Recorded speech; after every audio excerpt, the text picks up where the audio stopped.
Приветствую тебя! Ты попал на новый ролик. Перед его началом я хочу попросить тебя скромно поставить лайк, написать комментарий, ведь это очень сильно влияет на продвижение данного ролика. Также не забывайте подписываться на канал и жать на колокольчик. Ну а самая лучшая поддержка — это подписка на мой Бусти или платный телеграм-канал. Там ролики выходят на день раньше. Ну а все ссылки ты найдешь в описании. Приятного просмотра. Аниме начинается 30 годами ранее в Тихом океане, где появился новый континент с новыми растениями и живыми существами, который получил название Магмель.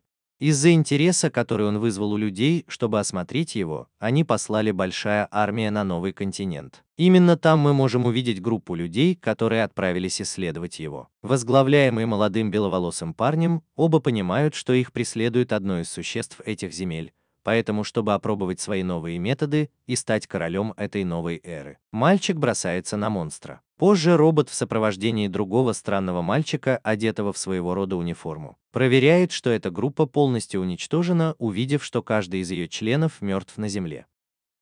За эти годы стало понятно, что есть люди, которые знают Магмель как свои 5 пальцев. И здесь нас знакомят с молодым человеком в форме, который является протом в этой истории, который является рыболовом по имени Иньо. Вернувшись в приморский город в Японии, мы видим светловолосого мальчика, который выглядит довольно больным, подходит к переулку и спускается по лестнице. Тем временем в комнате Эль Прота лежит на кровати, пока его не прерывает девушка примерно его возраста, которая ваш ученик. Она настаивает на том, чтобы он встал, говоря, что день солнечный и очень красивый. После того, как Прота говорит ему, что есть люди, которые умирают в солнечные дни, а не в дождливые, она явно уходит. Возвращаясь с мальчиком, мы видим, что она подошла к двери, на которой наверху есть табличка, указывающая, что именно здесь живет мальчик Прота. Поэтому он решает позвонить в дверной звонок, и за ним ухаживает девушка. Эта девушка пытается попросить его об одолжении, однако из-за того, насколько он слаб из-за своей болезни, он падает в обморок у ее двери. Некоторое время спустя, когда он наконец просыпается, он видит, что перед ним Прота. Мальчик извиняется за то, что произошло, и, представившись Крисом, просит его о работе, чтобы спасти его брата в обмен на деньги, которые у него есть. Но Прота отказывается из-за того, что у него есть, что денег недостаточно для такой рискованной миссии. Молодой человек объясняет ему, что с детства у него болезнь и что он не проживет еще долго, поэтому когда его не станет, он попросит прислать ему страховые деньги в качестве компенсации. Прота, обменявшись взглядами со своей ученицей, которая смотрит на него очень грустными глазами, принимает задание и просит ее рассказать ему все в деталях. Крис рассказывает ему, что его родители и его старший брат отправились в Магмель, чтобы попытаться спасти его, так как они отправились на поиски чего-то по имени Ласли-Запаны. Поэтому, прощаясь, его брат обещает ему, что однажды они вместе посетят новый континент и, наконец, уедут. Некоторое время спустя в дверь квартиры, где жил Крис, стучат. И после этого он видит своего брата, израненного, окровавленного и очень плачущего, обвиняющего себя в смерти своих родителей. Дни шли, мальчик мог видеть, как его брат не прекращал тренироваться, а также учиться, пока однажды ему не удалось получить лицензию класса А. Получив это, он набрал группу, чтобы вернуться на новый континент, снова пообещав себе, что на этот раз он действительно получит слезу Паны, и тогда они вместе отправятся в Макмел. Однако на этот раз Крис смог увидеть серьезный взгляд в глазах своего брата, когда он уходил, чтобы выполнить свою миссию. Вернувшись в настоящее, Прота предлагает тебе и быстро спасает своего брата, потому что слеза Паны стоит очень-очень дорого.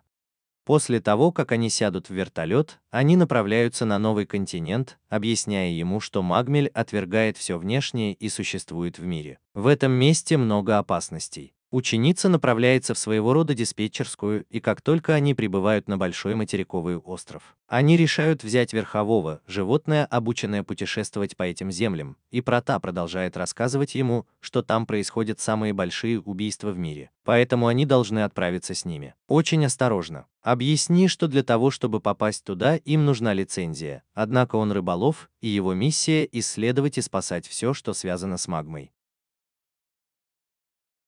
Как только они достигнут большого обрыва, Прота говорит, что для безопасного продвижения вперед им нужно будет использовать беспилотник. После этого их лошадь быстро убегает из этого района, но это их не удивляет, оттуда они должны будут продолжать идти пешком. Вернувшись со своей ученицей, мы видим, что она смотрит на большой экран, и именно она управляет дроном. Среди обширных джунглей Крис рассказывает Проте, что слеза падает. это плод, который обладает способностью увеличивать силу тела, доходя до 10-кратного увеличения способностей. После этого Прота спрашивает его, знает ли он причину, по которой его называют слезой Паны, и почему это явно фрукт, объясняя ему, что он цветет на горе трупов. А затем спрашивает его, что он собирается делать, когда вылечится от своей болезни, на что мальчик отвечает ему, что он хотел бы быть лактером, что очень удивляет мальчика. Крис понимает, что это люди, у которых есть боевые навыки, и хотя люди думают, что они миф, он верит, что они существуют на самом деле.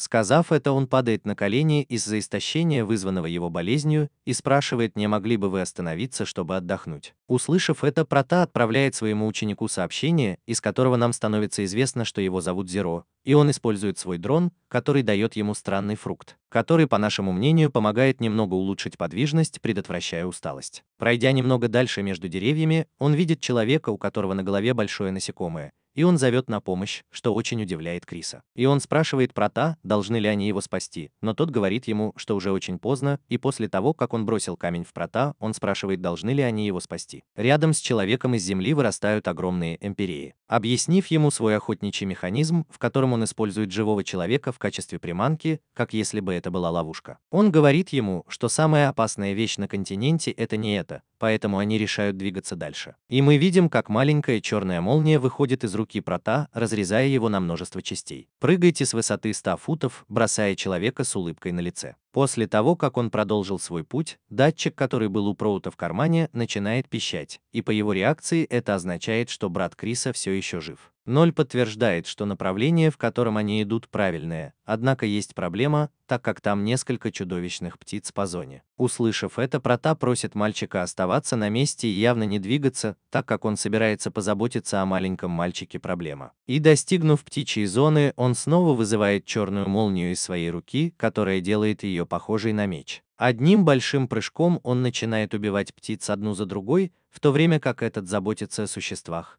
Крис встречает своего брата, который пришел собирать фрукты. И тот удивляется, увидев там своего младшего брата Эль Прота. Продолжая крушить птиц своими когтями, навыки отпугивают остальную часть стаи, которая в этот момент автоматически убегает. Вернувшись с Крисом и его братом, они ссорятся из-за глупости, что отправились в такое опасное место, и Кунурис, как зовут старшего брата, просит его понаблюдать за цветком Паны. Так что малыш автоматически приближается к большому растению, испугавшись осознания того, что он находится в таком опасном месте. Он понимает, что место, на котором пророс цветок, было огромной горой трупов. Несмотря на огромное количество костей, которые там были, Кунурис, глубоко рассерженная тем, что тел не хватило, хватает с земли острую кость и наносит удар своему младшему брату в спину. Пока он был в обмороке, его старший брат объясняет, что именно по этой причине он привел так много товарищей туда, заставив растение начать реагировать, раскрывшись и показав свои плоды. После того, как он схватил его, появляется Прота, чтобы защитить Криса, одновременно прося Зеро оказать ему первую помощь. Очень рассерженный Кунурис спрашивает Проту, кто он, а тот игнорирует его и спрашивает, был ли он тем, кто убил его родителей и его друзей, чтобы получить слезу Паны. Он отвечает, что это он убил его родителей и его друзей, чтобы получить слезу Паны. Он отвечает ей, что даже если бы он получил плод, болезнь его брата никогда не была бы излечена, он все равно умер бы. Поэтому было бы лучше использовать ее у кого-то, кто прожил бы дольше. Прота говорит ему, что несмотря на ситуацию с малышом, он решил прийти на помощь даже с его больным телом, но старший брат насмехается, говоря, что он все равно умер бы. 0, несмотря на то, что он оказал первую помощь, он говорит, что уже слишком поздно и он уже очень ранен. И на последнем издыхании Серый хватает Проту за руку и просит его, пожалуйста, спасти его брата, так как он думает, что какое-то странное существо контролирует его так же, как и он. Они видели это раньше. Наконец-то он говорит ей, что очень весело добираться туда вместе с Протой, и на этом он умирает, воссоединяясь со своими родителями. Кунури рад, что малыш умер,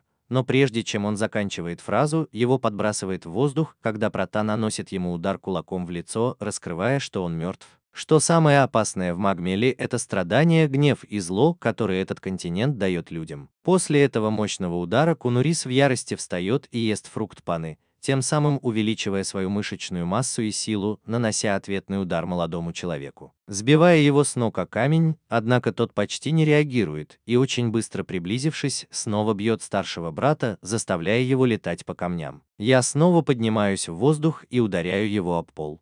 у которого осталось немного сил, он поднял голову, чтобы увидеть над собой Лактора, и вспомнив, что его брат хотел стать одним из тех странных людей. Потому что единственный способ спасти человека, если бы это было покончив с собой, в конце концов отвлекает его, сильно ударив его по голове на землю. Спустя некоторое время после того, как мы приготовили для него могилу, он уходит и, оказавшись в доме, говорит Зеро, что рад, что она с ним. На что она отвечает, что чувствует себя совершенно так же. На следующий день на какой-то базе Модерна, расположенной на лесной поляне Магмель, мы видим двух ученых, которые говорят о том, что если эксперимент окажется успешным, современная медицина получит огромное развитие. Пока они обсуждают, что они будут делать со своей жизнью после завершения расследования, на базе поднимается тревога. И после того, как они идут проверить, что происходит, по камерам они наблюдают, как на них нападает большая группа, похожая на рогатых медведей. После этого нам показывают воспоминания о том, как Прота был маленьким. И он падает на колени от усталости перед высоким силуэтом, который говорит ему, что то, что он чувствует, это не отчаяние, и держит его за руку, чтобы помочь им встать. Как раз перед тем, как я коснулся его руки, этот силуэт исчезает, и теперь я вижу Прота в его нынешнем возрасте. В этот момент он реагирует, когда Зеро звонит ему и спрашивает, не отчаяние ли это, пугая его и в конечном итоге заставляя очнуться от кошмара, в котором он находился. Его первая реакция – посмотреть на карту на стене, на которой у него явно был новый континент. Несколько часов спустя мы видим светловолосую женщину, смотрящую на какие-то указания, записанные на бумаге. Она приходит в дом Прота, и в воспоминаниях мы видим, что она дочь одного из его ученых, который сказал ему, что если с ним что-нибудь случится, он должен найти Прота. Так что после этого он решает позвонить в дверной звонок. Несмотря на свое очень развитое телосложение, сначала получил неодобрительный взгляд со стороны нуля. Женщина, услышав, что у женщины есть просьба о спасении кого-то, просит ее последовать за ней. Увидев Прота, сначала немного сомневается, что он тот рыболов, о котором так много говорят. Несмотря на это, сообщает ему, что он потерял связь с лабораторией своего отца. И сообщает ему, что они являются руководителями отдела прикладных биологических исследований в корпорации «Полярная звезда». Это немного удивляет Прота, так как корпорация «Полярная звезда» довольно большая группа,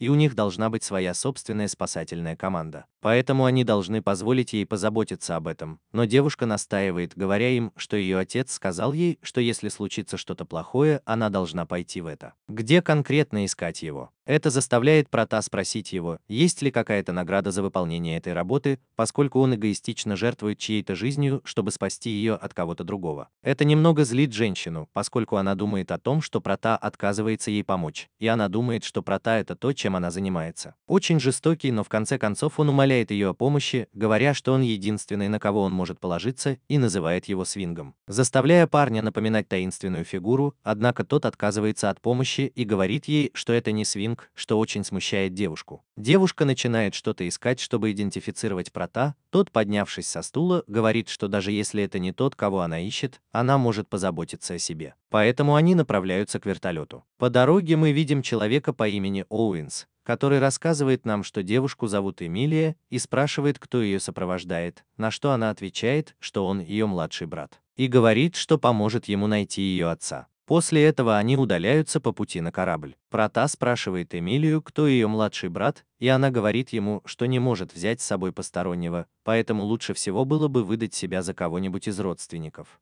После этого они направляются к кораблю, одновременно связываясь с нулем и прося его заранее определить место назначения. Так что Сир подчиняется и также, создавая черные лучи в своих руках, снова вызывает большой экран перед собой и направляет свой дрон в путь. С другой стороны, в лаборатории Магмеля мы видим вооруженного охранника, стреляющего в существ, однако это бесполезно, и в конечном итоге его убивают изнутри.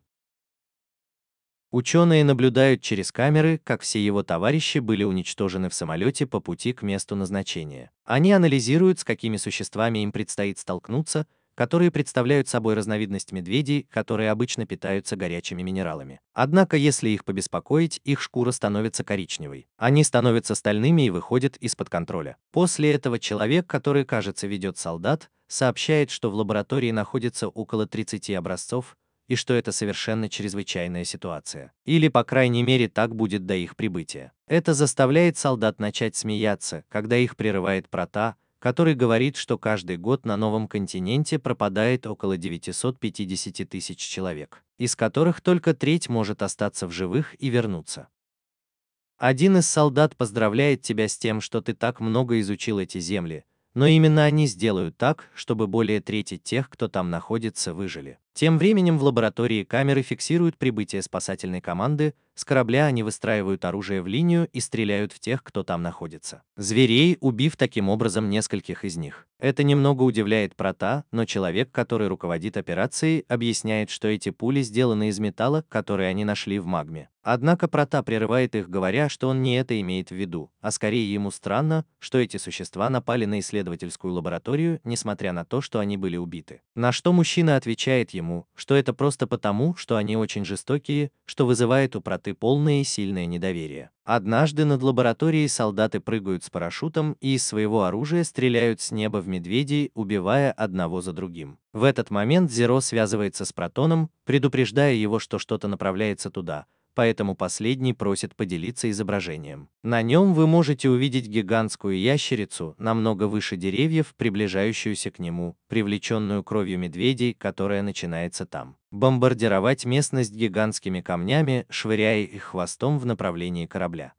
Этот человек решает отступить, потеряв единственную ракету, способную противостоять этому существу, и Прота открывает дверь корабля. Хватает Эмилию за талию и выпрыгивает из гигантского самолета, в то время как оставшиеся на корабле покидают этот район. На земле они начинают исследовать огромный снаряд, и он просит девочку починить его, если она действительно хочет спасти своего отца. В то время как в его руках появляются новые черные молнии, поднимающие колоссальное оружие и создающие вокруг него структуру. Именно тогда он спрашивает девушку, кто из них двоих должен умереть, указывая сначала на рептилию, а затем на базу, где находится ее отец, чтобы затем спросить, почему Магмел появился в этом мире. Она говорит ему, что это потому, что мир был таким скучным. Через лабораторные камеры они видят, как гигантская ящерица останавливается, а над ним теперь стоит Прота и просит его освободить заложников, так как таким образом они смогут спастись. И в этот момент доктор очень удивлен. Босс узнает шляпу и кепку мальчика на существе и думает, что это Шуинг.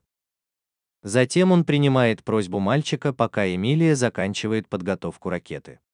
Прота заставляет существо следовать за ними и, установив его в этой конкретной точке, просит девочку автоматически выстрелить, она подчиняется. Но монстр явно появляется, чтобы увернуться от него. Однако Эль Прота извиняется перед зверем и создает огромную руку, которой он отталкивает рептилию, в результате чего ракета проходит сквозь монстра, заставляя его разразиться совершенно зловещим кровавым дождем, в то время как отец девочки освобождает одного из своих медвежат, которых они держали взаперти. Уже на корабле Эль Прота объясняет, что медведи просто хотели освободить своих детенышей, и поэтому явно напали на них, на что человек с корабля объясняет, что когда кровь этих детенышей очищается, они превращаются в самый твердый металл в мире. После небольшого разговора Прота говорит ему, что он здесь благодаря тому, что его дочь позвонила ему. Пару часов спустя в новостях сообщают, что корабль, на котором они летели, потерпел крушение по неизвестной причине, однако погибших не было. После этого Эмилия вместе с Протой разговаривают о том, что ее отец больше никогда не будет работать на новом континенте. С прибытием этого Эль Прота исчезает. А днем мальчик гуляет по пляжу, разговаривая с дроном с нуля, говоря, что однажды он вырастет, на что веселая девушка отвечает, что с ним тоже это случится. Несколько дней спустя Эль Прота и его ученик смотрели телевизор, как он пытается схватить пудинг со стола. Однако Зеро с легким стуком вырывает его у него из рук, говоря, что этот пудинг принадлежит ему. После этого они все еще смотрят на большой экран, на котором виден аукцион, на котором они предлагают очень редкое существо из магмы, нанайрабат. Птицу, способную удалять любой тип яда, в то время как Прота и Ноль говорят о том, что этот тип птиц существует только на Земле. В районе 45-го нового континента, так как в этом районе обитает большое количество полностью ядовитых существ. Ставки начинаются непосредственно с миллионных чисел, и пока они спорят о том, что есть люди с очень большими деньгами, Прота умудряется украсть один из их пудингов. Пока, наконец, торги не заканчиваются продажей птицы за $1 миллиард. Эск и Ноль замечает, что на эти деньги можно было бы купить целую фабрику по производству пудингов. В этот момент в комнату входят победители аукциона с птицей в руках, И после того, как они сели поболтать, мужчина объясняет, как получилось, что он выиграл все эти деньги. Человек, которого зовут Дейсон, объясняет, что он очень усердно работал, чтобы заполучить этого голубя, и что ему нужна помощь Прота в то время, так как он хочет найти своих друзей в 45-м округе. И Прота говорит ему, что ему лучше отказаться от этого, так как в то время, когда он живет в 45-м округе, ему нужна помощь Прота. Зона, где обитает так много опасных существ, возможно, его друзья уже мертвы, и он упрекает его в том, что они, должно быть, были слишком глупы, чтобы оказаться в этом месте. Он объясняет, что они были иммигрантами, и что со времени инцидента с магмой прошло уже 30 лет. Он также рассказывает, что среди тех, кто там жил, союзы были очень прочными, поскольку они не могли бы жить в этом месте, если бы не сотрудничали друг с другом. И он, и его друзья Стюарт и Стейн были вместе во что бы то ни стало, используя двух насекомых там, чтобы они дрались друг с другом, как будто это была большая игровая площадка для них. И после того, как битва с насекомыми закончилась, Дайсон предлагает собрать еще много насекомых и проверить, кто из них номер один. Прота после беседы с Зеро об этой безвкусной практике спрашивает мужчину, не были ли его друзья отравлены в то время, на что он отвечает нет. Этот отвечает, что да, и что только он мог сбежать из-за страха. Он никому ничего не мог рассказать, и через некоторое время план иммиграции провалился, поэтому им пришлось покинуть новый континент, тем самым потеряв связь с родственниками Стюарта и Стайна. И с тех пор он начал много работать, чтобы заработать много денег и иметь возможность купить эту птицу, так как она могла удалить любой яд. Прота пытается дать ему понять, что через столько времени, насколько это возможно, его друзей больше не будет в живых, однако мужчина говорит, что знает, однако он хочет убедиться в этом. И, предложив ему любую сумму денег, которую он сочтет необходимой, Прота соглашается на эту работу. Но изменил одно из дополнительных условий и, сказав ему, что его одежда не подходит для путешествий по этой местности, просит Зеро позаботиться об одежде этого человека. Уже оказавшись в Магмеле, Даун тоскует потому, что снова оказался в тех краях, где вырос, и беседует с Эль Протой о том, что он делает, помогая людям, что это хорошо, и что больше людей должны делать это и быть похожими на него. Но тот отвечает, что если он не получит денег, он не сможет помочь. Это никому не поможет, и что любой мог бы это сделать, но никто не хочет. И самое худшее в этой ситуации то, что не всегда можно спасти всех. В этот момент дрон ученика предупреждает его, что впереди есть признаки монстров, однако лифт не смог обнаружить его силуэт. Они продолжают двигаться вперед, пока не достигнут открытой площадки, где все кажется очень красивым и спокойным,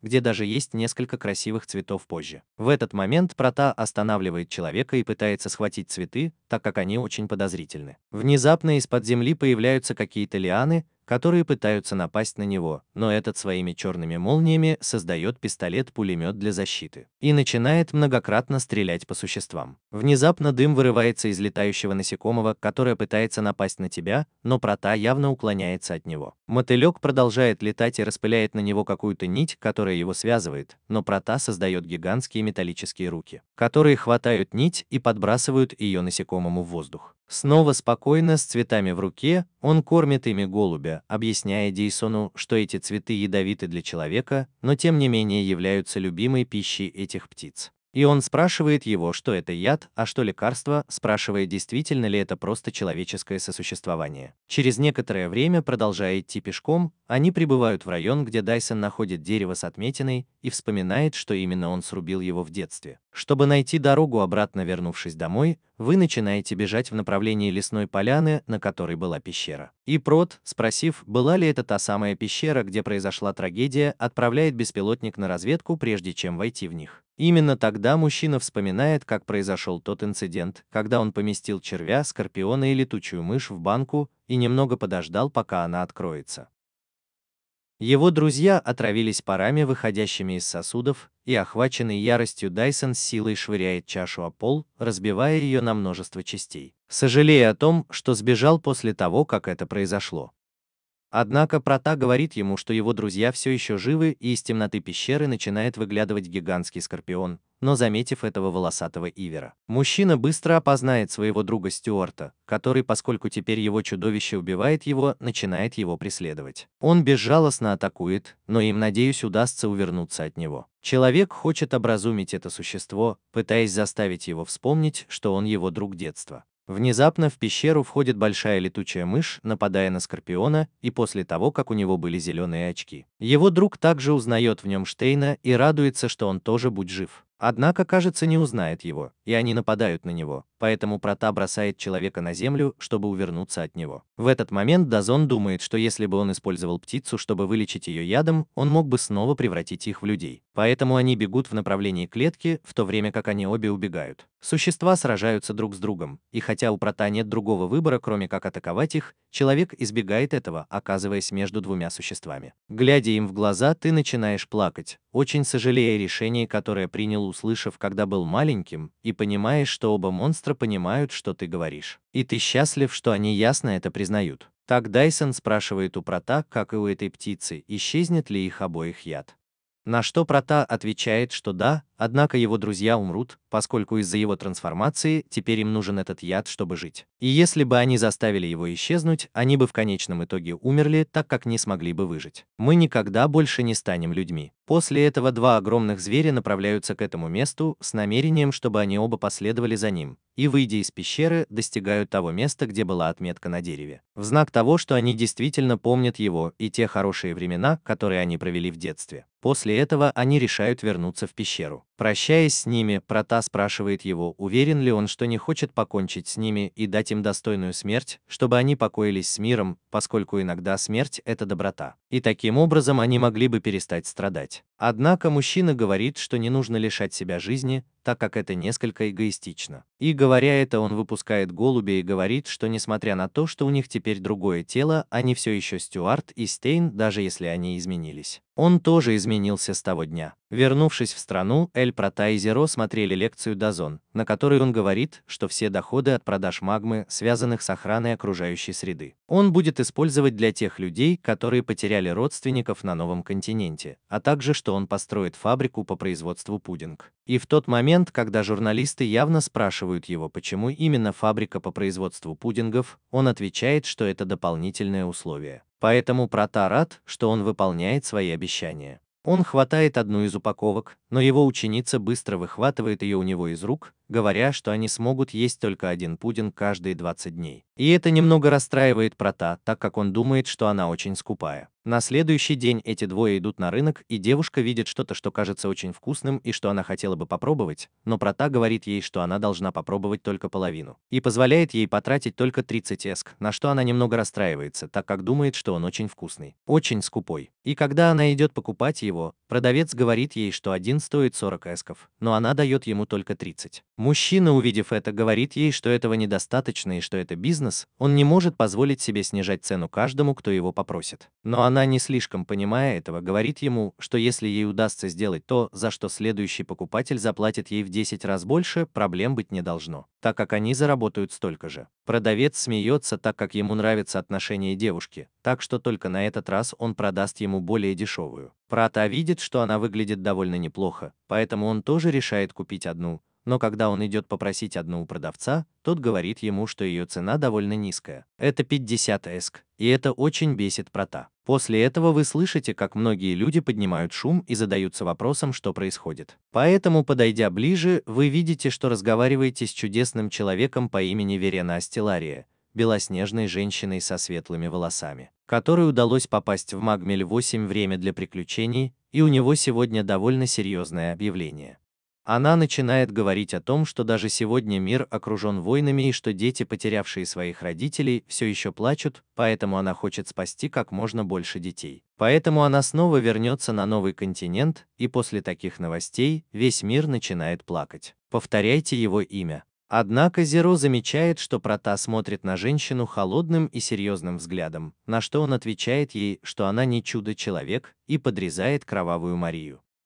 Позже, вернувшись на базу, Зеро ищет информацию о некой Верине и обнаруживает, что чтобы помочь приюту, испытывающему трудности с бизнесом, она пошла на Магмель одна. И, преодолевая множество опасностей, принесла домой много добычи, чтобы пожертвовать все свои доходы приюту, не считаясь с собственным риском. Прочитав это, девушка думает, что она хороший человек, однако она помнит слова своего учителя, не зная, почему она это сказала. Поэтому некоторое время спустя она использует свой беспилотник, приезжает осмотреть приют и видит, что все дети счастливы, играют и веселятся. За исключением одной маленькой девочки, что она стоит перед цветами в слезах. И это очень удивляет Нулю, поскольку она вспоминает свое прошлое, когда она была вся в синяках и в разорванной одежде. После этого он продолжает наблюдать из-за дрона. Он видит, как Верена подходит к малышке, чтобы спросить, что с ней происходит, и она отвечает ему, что ее подруга Момо пропала. Поэтому женщина говорит ему, что они будут искать его вместе. И это радует девочку, которая крепко его обнимает. Зеро продолжает наблюдать со своим дроном, спрятанным в зарослях, пока не замечает, что женщина смотрит в его сторону, но, похоже, он не видит ее, поскольку хватает малышку за руку, и они направляются внутрь приюта. После этого девушка отключает свои способности, заставляя пульт управления дроном и телевизор исчезнуть, и в этот момент в комнату входит Прота, который схватил книгу и, сев за компьютер, видит, что открыта вкладка, где была информация о Верене. После этого на ум приходит воспоминание о том, когда он был маленьким. Рядом с таинственным мальчиком они услышали крик женщины. С вершины оврага вы можете наблюдать, как на Верену нападает монстр, поэтому таинственный беловолосый молодой человек предупреждает Прота, что это существо довольно опасно, и просит его остаться там. Прыгнув и столкнувшись с ней лицом к лицу, мы видим, что у нее также есть способности к материализации, подобные тем, что были у Проты. И, создав великую книгу, она сокрушает и избивает монстра до потери сознания. Именно в этот момент Прота спускается со скалы, чтобы встретиться со своим хозяином, и этот таинственный мужчина, предупредив его, что это место опасно для одинокой женщины, рекомендует ему уйти, но она отвечает, что она должна быть там ради большего блага, поэтому мужчина не дает ей уйти, задавая вопросы и начиная уходить. Прота обменивается взглядами с Вериной, и он явно краснеет, а затем бросается бежать за своим учителем. В ту же ночь, когда таинственный беловолосый мальчик спал, Прота решает отправиться на поиски женщины, потому что он спокоен, думая, что она может быть в опасности. Воспользуйся возможностью, чтобы уйти и пойти за ней, и через некоторое время, блуждая по джунглям, он наконец доберется до того места, где была женщина. Но увидев, что она делает, он был бы встревожен. Вернувшись в настоящее и продолжая смотреть на экран компьютера, подумай, что эта женщина – дьявольская ошибка. В тот же день группа людей приходит на его базу, прося его помочь Верине, так как без нее дети были бы полностью потеряны, но Прота, услышав ее мольбу, отказывается. Он отказывается, и все начинают обвинять его и смотреть на него с очень плохим лицом, на что он продолжает их раздражать, говоря им, что если он чудесный человек или святой, она должна быть в состоянии пойти одна, и чтобы с ней ничего не случилось. Но он продолжает насмехаться, говоря, что поскольку это не так, с ней может случиться что угодно. И это очень злит толпу, которая продолжает очень сердито говорить ему, что они должны помочь ей ради детей. Услышав это, Прота спрашивает, осмелился ли кто-нибудь из присутствующих, критикующих его, сопровождать ее, и из-за этого в комнате воцаряется гробовая тишина. На что мужчина отвечает ему, что он не может связаться ни с одним из сопровождающих, с которыми у него была встреча. Женщина. Прота говорит, что, судя по рассказанной ею истории, она обычно ходит одна, так что ее история – фарс. Но она отвечает ему, что те, кто сопровождал ее, сделали это по своей воле. Зеро прерывает разговор, говоря, что она действительно считает Верину хорошей женщиной и что она помогает детям. И, обменявшись взглядом с Протой, тот снова отказывается от помощи с ее стороны, так что ее несколько расстроенная ученица принимает решение помочь ей сама. Так что все уходят, а она уходит в свою комнату, где начинает управлять своим дроном, и Прота неохотно решает сесть в свой вертолет и отправиться на поиски указанной женщины. Как только дрон активирован, он обнаруживает, что все сопровождающие Верины либо очень тяжело ранены, либо убиты, потому что на них напало существо с нового континента. И Прота по прибытии обнаруживает большую стаю этих монстров. Так что, увидев, что их много и что они не в лучшем состоянии, он говорит, мальчик, как только дрон активирован. Он обнаруживает, что все сопровождающие Верины либо очень тяжело ранены, либо мертвы, потому что существо на новом континенте напало на них. И Прота по прибытии обнаруживает, они играют в невыгодном положении. Он решает использовать свои силы, создавая арбалет и выпуская град стрел, которые уничтожают многие из них, пока его внимание не привлекает мощный рев. И, направив свой взгляд туда, он видит, что это тот же вид существа, с которым столкнулся его хозяин, когда они впервые встретились женщине, и это заставляет Прота помнить о своем учителе. В этом нам показано, как после того, как мы увидели, что то, что беспокоит Прота, он спрашивает своего учителя, почему я спасаю ее, если она плохой человек. На что учитель отвечает, что просто когда она появилась, появилась, у нее были проблемы, и поэтому я спасаю ее, потому что если кто-то хороший, я спасаю ее. Плохо это или плохо решает не он, и просто если его нужно спасти, он поможет. Так что Прата думает, что он думает иначе, но его учитель говорит ему, что он поймет это, когда придет время. Вернувшись в настоящее, существо атакует Прата, запустив ему в рот своего рода лазер, но тому явно удается увернуться от него, что приводит к поджогу деревьев против тех, кто наносит удар. Увидев, что монстр действительно силен, Прата создает топор, которым можно остановить метательные снаряды зверя, и бросает его в него. И нам стало известно, что его хозяином был таинственный живун. Это становится известно нам, когда Прата начинает думать, что он не думает, что его хозяин был неправ в своих действиях. Однако не мог думать так же, как он. Наконец наносит мощный удар по голове существа, оно пугается и убегает. Понимая, что все вокруг него горит, использует топор, чтобы срубить все бревна, тем самым предотвращая распространение дичи, понимая при этом, что он еще не достиг цели. Достиг уровня своего учителя. Тем временем Зеро продолжает искать женщину, пока наконец не найдет ее, но видит сцену, которая ее беспокоит. В этот момент Прата достигает той же области, где находится дрон, наблюдая, как внутри трупа одного из существ выходит Верена, которая вытаскивала его органы чудовищу и так пропитаны кровью. Он говорит, что внутренние органы этого монстра продаются по высокой цене, и если он продаст их, он сможет заработать кучу денег, чтобы помочь детям. Прата сообщает ему, что многие из тех, кто ее сопровождал, умерли, на что она пытается оправдаться, говоря, что они сопровождали ее по собственной воле, чтобы затем продолжать извлекать органы из зверя. Через несколько секунд ее начинает окружать все больше существ того же вида, и женщина, увидев их огромное количество, очень волнуется, поскольку задается вопросом, скольких детей она могла бы спасти, продав все остатки органов этих монстров. И автоматически решает сбежать, на что мужчина отвечает: «Боже мой». Прата пытается остановить ее, но Зеро, увидев расстроенный взгляд женщины, рекомендует Протоу уйти из-за огромного количества зверей, на что тот не обращает внимания. И они уходят, уступая место существу, чтобы поглотить своего побежденного товарища. Несколько дней спустя мы узнали, что Верена умерла в Магмеле. Однако ее преданные считают, что она не умерла, а теперь стала богиней.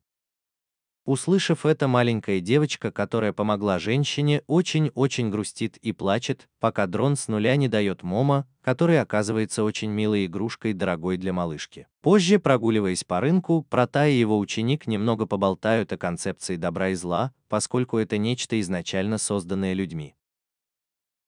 По прибытии в тот же киоск с едой, что и в прошлый раз, на этот раз приглашен Прата, и после этого они решают вместе насладиться едой, продолжая гулять. После появления Магмеля родилась мечта человека, вдохновленного историей о пирате, охотнике, гурмане и издателя манги. Поскольку из-за бесчисленных опасностей, которые были на новом континенте, многие не смогли вернуться с этого. Он, подумав, что они идиоты, тоже попытался стать кем-то, кто доберется до этой таинственной земли, однако каким-то неизвестным образом оказался в ловушке и похоронен по пояс в глуши. Начав паниковать, заметив, что земля дрожит вокруг него из-за того, что он упал, большое существо постепенно приближалось. Мужчина попытался повернуться, чтобы посмотреть, в чем дело, и, несмотря на это, не смог. Когда он наконец это понял, было уже слишком поздно, потому что гигантское существо было уже практически над ним. Это была колоссальная плотоядная черепаха, которая, будучи очень голодной, начала пускать слюни на человека, так что тот начал сопротивляться, пытаясь вырваться из своей ловушки. Земля, чтобы не умереть съеденным, пока он наконец не помочился от испуга. После этого он понял, что, возможно, его жизнь только что подошла к концу, поэтому он начал вспоминать, как он дошел до этого момента. Здесь мы узнаем, что человек по имени Ден Денг работал в городском магазине. Однажды он начал читать, что на новом континенте можно заработать очень много денег, поэтому он серьезно задумался, стоит ли ему переехать туда. В этот момент Процесс и его подмастерье входят в магазин, изображая из себя отца и дочь, что очень удивляет этого человека, и это нас очень удивляет. Он говорит, что с тех пор, как он встретил Прота, у него вот-вот случится сердечный приступ, поскольку ему всегда удается обмануть его и подшутить над ним. Зеро смотрит на банку с рыбой и говорит, что это что-то очень дорогое, спрашивая, не расточительный ли это день. Однако Прота отвечает, что нет, потому что, поскольку он часто ходит в этот магазин, владелец его лучший друг, так что он может сделать ему хорошую скидку. И из-за лжи Денден расстраивается, так как с первого раза, когда он его увидел, всякий раз, когда он появляется, он думает о том, как он выглядит. Он умрет. Именно тогда он рассказывает нам, что в первый раз, когда Эль Прота вошел в магазин, он спросил цену на ослепляющую гранату, и когда Эль Прота вошел в магазин, он спросил, сколько стоит ослепляющая граната. Мужчина ответил ему, что это 4100 эск, Прота дал ему 1000 и начал задаваться вопросом, не сошел ли он с ума,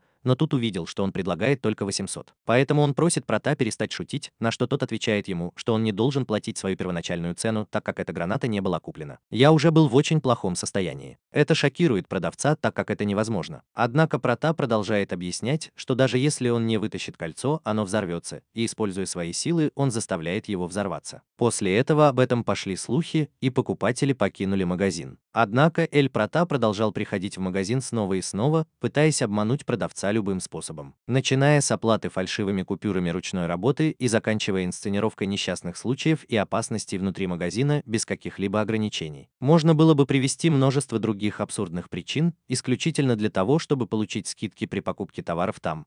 Но на этот раз Денден был готов, так как он укрепил полку с коробками. Он проверил все продукты и даже оставил пол в чистоте. После этого он понял, что Прота всегда покупал снаряжение, даже зашел так далеко, что подумал, что это какой-то военный маньяк. Пока, наконец, они не оставили свою корзину с продуктами на прилавке. И он спрашивает цену, на что он рассчитывает. Обеспокоенный реакцией парня и пытающийся успокоить себя, он вспоминает, что даже установил камеры видеонаблюдения, чтобы предотвратить любые его уловки. И как раз тогда, когда он ожидал подвоха, Прота без каких-либо проблем говорит ему, что расплатится картой, объясняя, что сегодня день трат. Поэтому он не беспокоится о скидке, так как она всегда ему хорошо помогает. И это явно шокирует продавца, который думает, что, возможно, он стал слишком подозрительным. Прота и его ученик просят его отправить товар домой, и он собирается покинуть магазин. В то время как Денден наблюдает, как они уходят, и замечает, что деревянная доска начинает падать, хотя на самом деле ее удерживал дрон девушки, который кнопка с поддельной кровью касается ее головы, чтобы скрыть несчастный случай. И после небольшой сцены, когда отец и дочь прощаются из-за ее смерти, продавец не знает, что делать, на что Прота требует скидку. В тот же вечер, когда закончилась скидка, ты видишь, как постепенно Эль Прота уходит со своей предполагаемой дочерью на руках, пока она не поворачивается, глядя на продавца и насмешливо улыбаясь, давая ему понять, что его снова обманули. И из-за этого, понимая, что это, возможно, конец его бизнеса, он, наконец, решает отправиться в Магмель, чтобы начать все сначала. Поскольку он считает, что лучше умереть на новом континенте, чем продолжать мириться с Проута. Поэтому он отправится в путь, чтобы осуществить свою мечту стать миллионером и начать все сначала. Он начинает очень сильно смеяться. На следующий день он закрывает магазин и садится на большую машину, похожую на мотоцикл, и после небольшого сомнения в том, что если он действительно сможет добраться туда на этой машине, он думает, что ему уже удастся это сделать. Пока он с удивлением не осознает, что и Прота, и Зеро тоже сели в машину и просят его, как только они сядут в машину, отвезти их домой. Это заставляет меня немного неохотно соглашаться взять их с собой, пока они не доберутся до огромного луга, усеянного ветряными мельницами. Именно тогда Денден начинает по-настоящему сомневаться, правильный ли это путь, однако ему отвечают «да», и он продолжает идти вперед, сопровождая это жалобой на то, что он очень медленный. И немного поиздевавшись над этой проблемой, они подъезжают к красному светофору и тормозят. Решительный продавец рассказывает им, что в молодости он был очень быстрым водителем, и что это будет для них наглядной демонстрацией. Услышав это, они сомневаются, что это правда, поэтому мужчина готовится, держа руку на газе, и как раз перед тем, как загорится зеленый, у Проута отключаются тормоза. И он, и его ученик незаметно выходят из машины, поэтому, когда светофор дает зеленый свет, машина вылетает на большой скорости вперед, что очень гордит продавца, однако он понимает, что его сопровождающие больше не едут. Они есть. Подъезжая к другому светофору, когда он пытается остановиться, он понимает, что тормоза больше не работают. В этот момент его обгоняет огромный грузовик, и ему очень повезло, и он одним махом сумел увернуться от него, а затем получил выговор от водителя.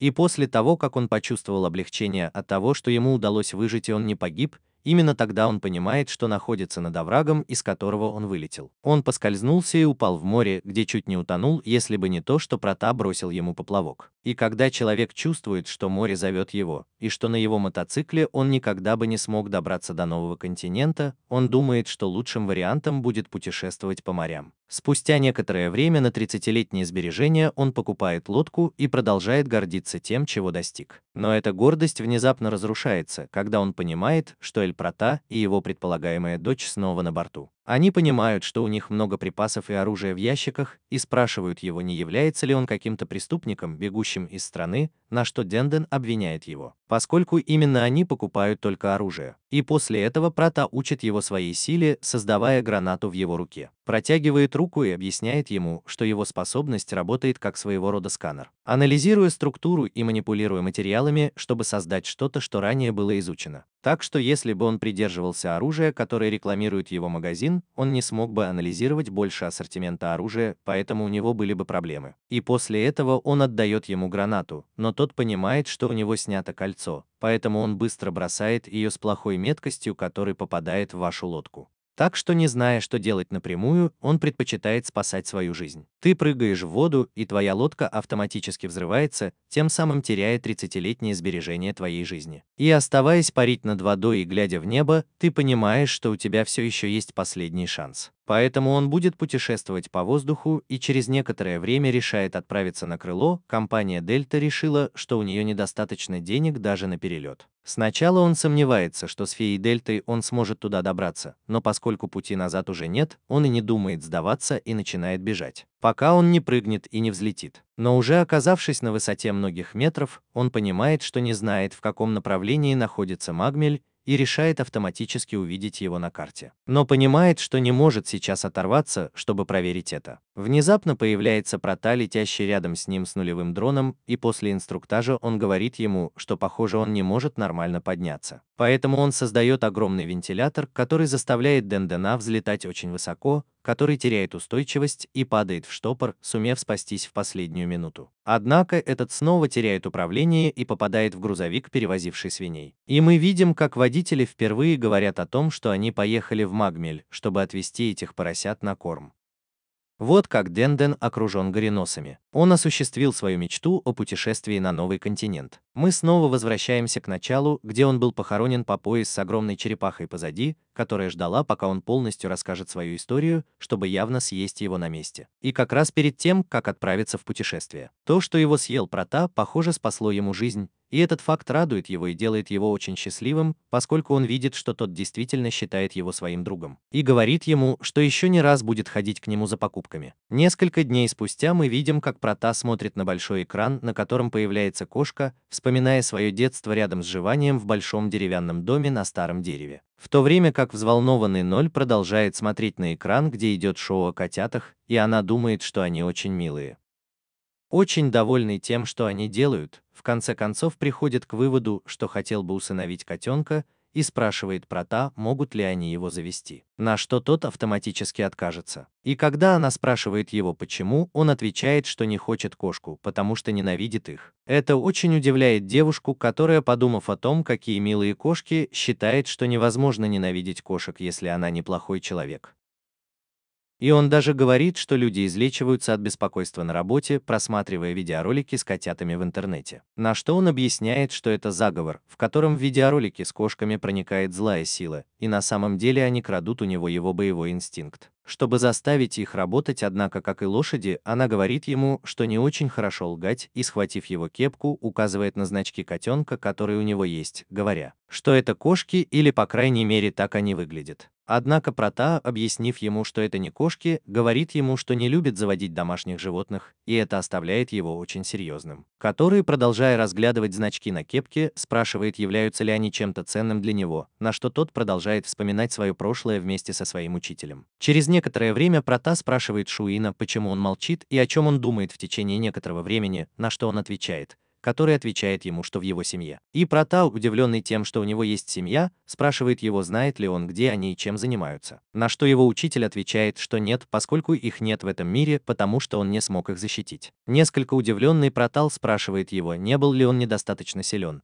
но Шуин отвечает ему, что он сильнее всех. Поэтому его ученик спрашивает его, не потому ли это, что он недостаточно старался, на что тот снова отвечает, говоря ему, что он, вероятно, самый сильный человек в мире. Он изо всех сил старается в жизни, поэтому в заключение Прата спрашивает его, почему умерли его родственники, на что Шуин в конечном итоге говорит, что это потому, что он более глуп, чем кто-либо другой, и искренне просит его, чтобы его ученик стал мудрым человеком. После этого мы видим, что несколько дней спустя Прата сталкивается с монстром под наблюдением своего хозяина, который через несколько секунд берет на себя ответственность и говорит ему, что он справится сам, делая огромный прыжок в направлении зверя и добивая его одним ударом. В ту ночь несколько рассерженный Прата упрекает его в том, что он мог победить его без моего вмешательства, и показывает ему, насколько он стал лучше, создав с помощью своей силы нож. Однако Шуин замечает ему, что еще слишком рано, и в этот момент уходит, что очень расстраивает Прата. На следующее утро он в одиночестве идет по джунглям, даже несмотря на то, что его учитель всегда обращается с ним как с ребенком. Пока, достигнув определенного района, он не оказывается в немилости. Он потрясен, увидев множество трупов искателей приключений, лежащих на земле, узнав их по значкам, которые они носят на груди, как охотников на монстров. После этого его внимание привлекает небольшой звук, и когда он идет выяснить, в чем дело, он находит маленькое существо, похожее на кошку, которое кажется чем-то напуганным. Поэтому он пытается его успокоить и, наконец, увидев, что у мальчика не было злых намерений, маленькое животное подходит к нему. Вот мы видим, что Шуин наблюдает за ним с вершины дерева. Вернувшись в свой дом, Прата думает, как его назвать, пока не решит назвать своего нового питомца в честь Цота.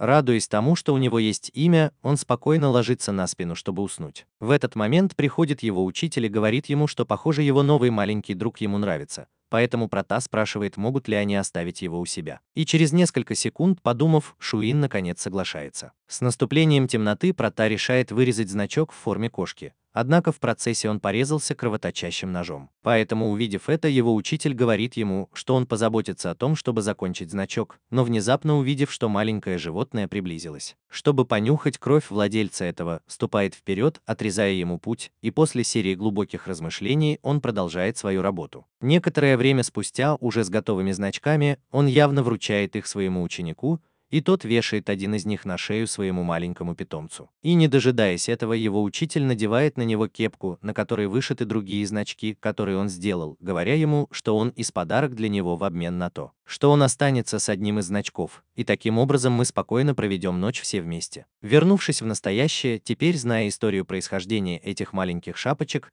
Зеро понимает, что они стали для него ценными, когда он сделал их своим хозяином. И после этого спрашивает, что случилось с его питомцем Тота. Он рассказывает ему, что дни шли, и хотя существо не вело себя как обычное домашнее животное, оно никогда не разлучалось с Протатой и сопровождало его повсюду. Даже когда они пытались пересечь небольшую речку, из-за того, что Тота боялся воды, Прота попытка я нес его на руках, но он поскользнулся, и первое, что сделал питомец, это взял палку с намерением помочь ему. Увидев, что с ним все в порядке, обрадовался, прыгая между его руками, и постепенно Прота обучал его таким трюкам, как погоня за палкой. Хотя иногда они попадали в беду, становясь большими друзьями, за всем этим наблюдал его учитель, который не отрывал от него глаз. Сверху на кошку. До тех пор, пока однажды, гуляя по джунглям, Прота не услышал крики о помощи от тяжело раненого человека, который наступил на медвежий загон и таким образом оказался в ловушке. Вот когда мы видим, что тот радуется, увидев кровь, и Прота спрашивает этого человека, как все прошло, несмотря на то, что он был ранен. На что он отвечает, что он этого не знает, он просто шел пешком, и поскольку он этого не видел, я в конечном итоге наступил на него. Прота спрашивает его, действительно ли это был не он, объясняя, что существа Магмеля были не настолько глупы, чтобы попасться в ловушку. Поэтому, прежде чем помочь мужчине, он замечает, что он не пытается зарабатывать деньги, торгуя фауной нового континента. И, проверив его сумку, находит ценный артефакт, который, по его мнению, мог быть использован для убийства. Птица, которая очень дорого продавалась на черном рынке, поэтому он решает освободить ее, но это очень злит мужчину, который достает пистолет. И после угрозы застрелить его, если он его не отпустит, тот и начинает зализывать рану человека, в то время как Прота спрашивает его, кто бы забрал у него приманку, если бы он не отпустил ее. Это убивает его. И немного поговорив, оба понимают, что с маленьким животным что-то происходит, так как оно начинает становиться намного больше, пока не превратится в огромного монстра, который одним ударом убивает человека. Из-за того, что я так сильно увеличился в размерах, ожерелье, которое у меня было, сломалось, упав на землю. Услышав эту часть нулевой истории, очень удивлен происходящим и спрашивает Прота, что произошло дальше.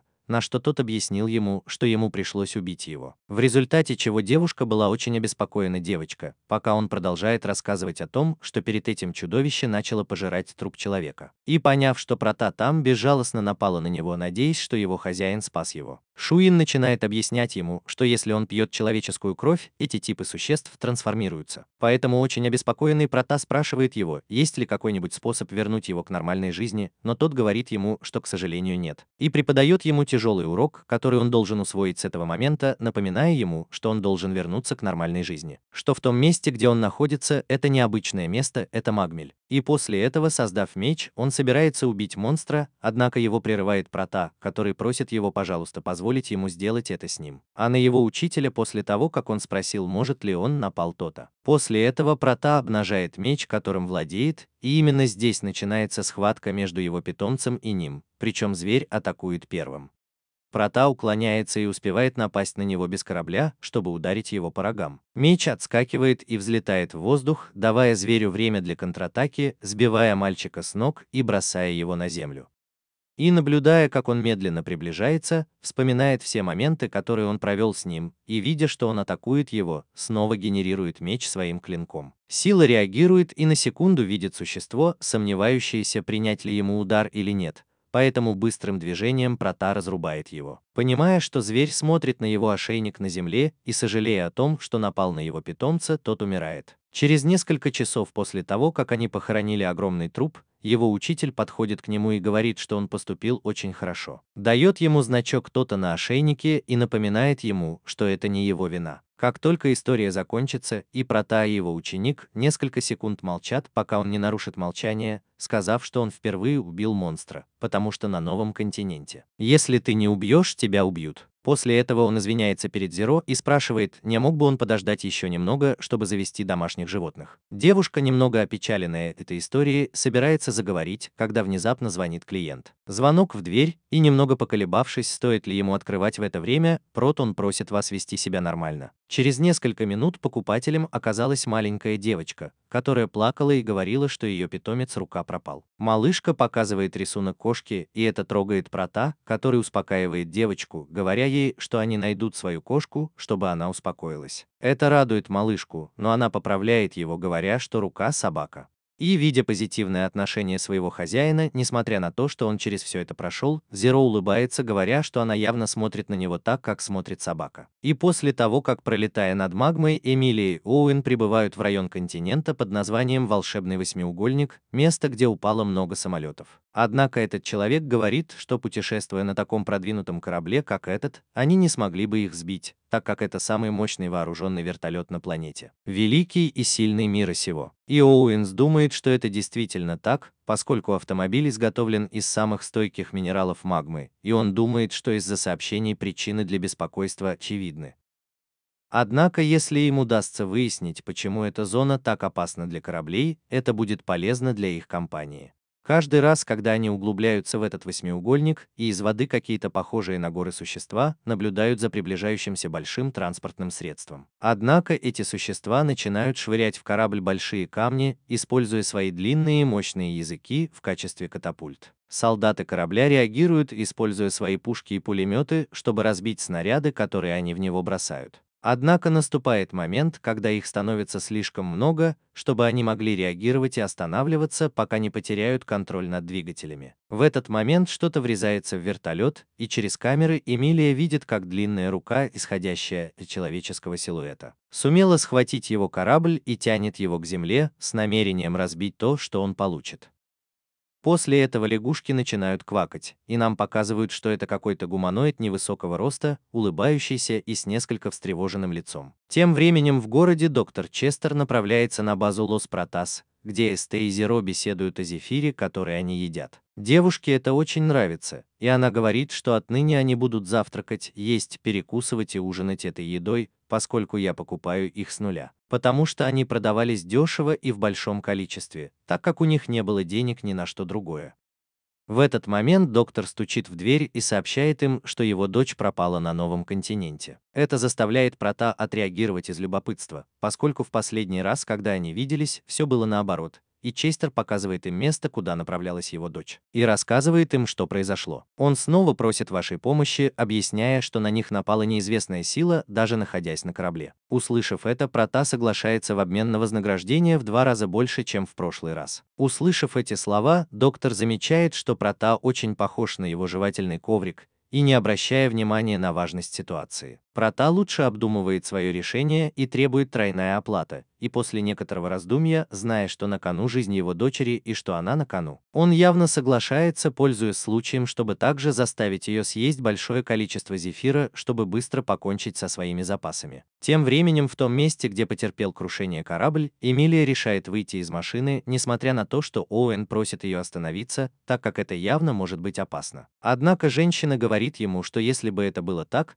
то все, что сбило бы корабль, уже напало бы на нее, так что у него должно быть есть какая-то другая цель. И хотя мужчина все еще думает, что это не очень хорошая идея, девушка убегает, пока не увидит, что это не очень хорошая идея. Попасть в зону, где вы видите множество разбитых самолетов и кораблей. Именно в этот момент он видит тот же силуэт, который он наблюдал в камерах, но этот быстро телепортируется на ветку позади себя. Они прощаются с нулем и просят его опередить дрона, так что этот явно подчиняется, но не раньше, чем скормит ему несколько зефиров на дорогу, хотя, конечно, это не так. Этим уже лучше избегать их. Некоторое время спустя Эмилия возвращается к Оуэну, который волновался, и он сообщает ей, что скоро прибудет спасательная команда. По пути на материк доктор радуется, когда ему сообщают ту же информацию, однако Прота говорит, что это позор. Честер очень скучает по этим словам, пока мальчик не объясняет ему, что как только он доберется туда, он все поймет. В этот момент воздушный флот прибывает в этот район, и как и в случае с большим кораблем, их начинают ловить лягушки, которым помогает маленькое гуманоидное существо, которое находится на борту. Он вскидывает руки и сбивает несколько вертолетов, сбивая их один за другим, пока все они не будут уничтожены без особых усилий, что удивляет и Оуэнса, и Эмилию. Еще по дороге Прота спрашивает ее о ситуации с нулем, и она подтверждает, что то, что он сказал ей ранее, было правдой и что речь идет об Эрин. Честер пропускает его вопрос по поводу этого имени, Прота просит его посмотреть в камеры, при этом вдалеке он видит маленький гуманоидный силуэт, который смотрит в сторону вертолета. А тем временем лягушки приближаются к большому сбитому кораблю, о чем обеспокоенный Оуэн спрашивает солдатам, которые вступят в бой, поскольку он также знает о существовании Эрин, что объясняет, что она уроженка этого континента. Она, вспомнив свою встречу с маленьким существом, выбегает туда. Уже достигнув места назначения, Прота и Честер беседуют о туземце и обсуждают, знали ли они уже о его существовании. В этот момент Ноль подтверждает местонахождение большого корабля, а также сообщает, что Эмилия все еще жива, увидев, как она бежит среди деревьев. Так что Прота рассказывает об этом отцу девушки, в то время как тот пытается остановить солдат, чтобы они не нападали на Эрин, так как он не любит оружие. Однако солдаты не обращают на него внимания и как только видят приближающееся существо, сразу открывают по нему огонь. Это существо реагирует, уклоняясь от атак с большой скоростью, удлиняя свои конечности и обезоруживая ими солдат, пока они двое не выпустят снаряд, поражающий туземца. Как только облако пыли от взрыва исчезнет, мы видим, что существо все еще целое и обезоруживает остальных охранников, и так они сосредотачиваются на отступлении. В то время как в небе появляется вертолет Прота, который привлекает внимание Эрин, и Зеро сообщает, что они находятся в его поле зрения. На что Прота спрашивает Честера, есть ли у кого-нибудь там оружие, на что мужчина отвечает, что очевидно у него есть оружие. У него есть один из-за опасностей этого района. В этот момент туземец протягивает одну из своих рук в направлении транспортного средства, и Прота прыгает рядом с доктором, прежде чем он наносит удар, явно разрушающий вертолет. Дрон, к его счастью, успевает схватить их в воздухе и начинает приближать их к месту, где находится Эмилия, у которой есть сирены, которые являются обитающими в магме существами с огромной природной силой, уже были обнаружены еще 30 экземпляров по всему континенту. Однако у всех есть две общие черты, которые заключаются в том, что они выглядят относительно похожими на людей и обладают таким же или более высоким интеллектом, чем человечество. В конце концов, отец и дочь воссоединяются, а маленький гуманоид приближается. Женщина объясняет доктору, что Лёрин неплохой, просто он не любит оружие, на что тот отвечает, что уже знает, и говорит, что лучше, чтобы Прота позаботился об этом.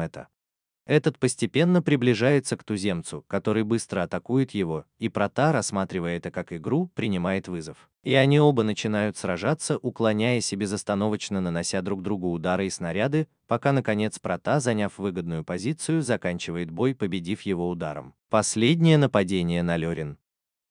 Эмилия приходит в этот район и говорит ему, что существо было хорошим и не нужно было его убивать, на что он отвечает, что он этого не делал.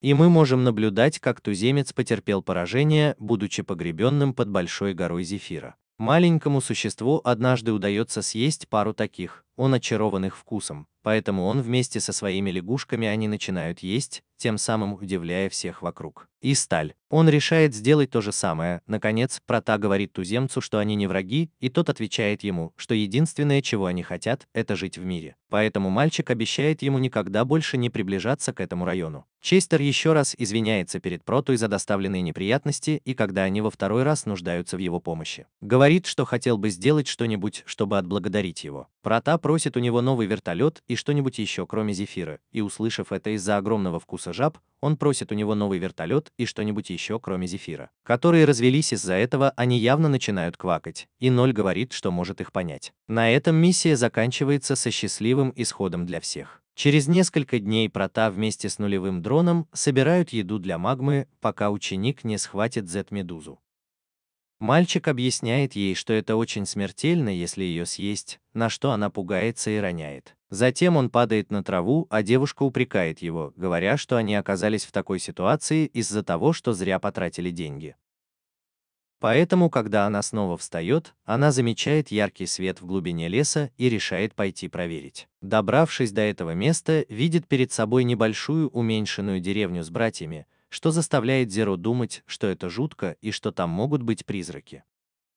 Так что это со своим дроном отправляется на расследование. В этот момент из зарослей появляется человек с винтовкой, нацеленной на Прота. Некоторое время спустя мы видим, что ему заткнули рот в чем-то похожем на кафе, в то время как человек, которого зовут Табу, наполняет несколько ящиков пулями. В этот момент Прота спрашивает его, живет ли он один, но не получает ни одного ответа. Поэтому, отмечая, что в этом месте он живет один, он отвечает: «Я не знаю. Там, где я был раньше, была кофейня. Закажите кофе у мистера». Опять никакого ответа. После нескольких секунд запретного молчания спрашивает его, что он там делает, на что мальчик отвечает, что он просто пошел за едой. И добавляет, что не хотел причинять ему вреда или вмешиваться в его жизнь. Однако охотник снова направляет на него свою винтовку и, понаблюдав за ним через смотровое стекло, решает схватить нож и постепенно приблизиться. Он, несмотря на нулевое натяжение, перерезает веревки мальчика, освобождая его. Перерезав веревки, говорит Проте, что было бы неплохо выпить чашечку кофе. Но не получив ответа, решает уйти, предварительно не посмотрев на фотографию, на которой он был запечатлен рядом с женщиной. Этот, заметив, что мальчик остановился, чтобы посмотреть на фотографию, четко приказывает ему уйти. И он подчиняется Нулю, который говорит ему, что он очень груб.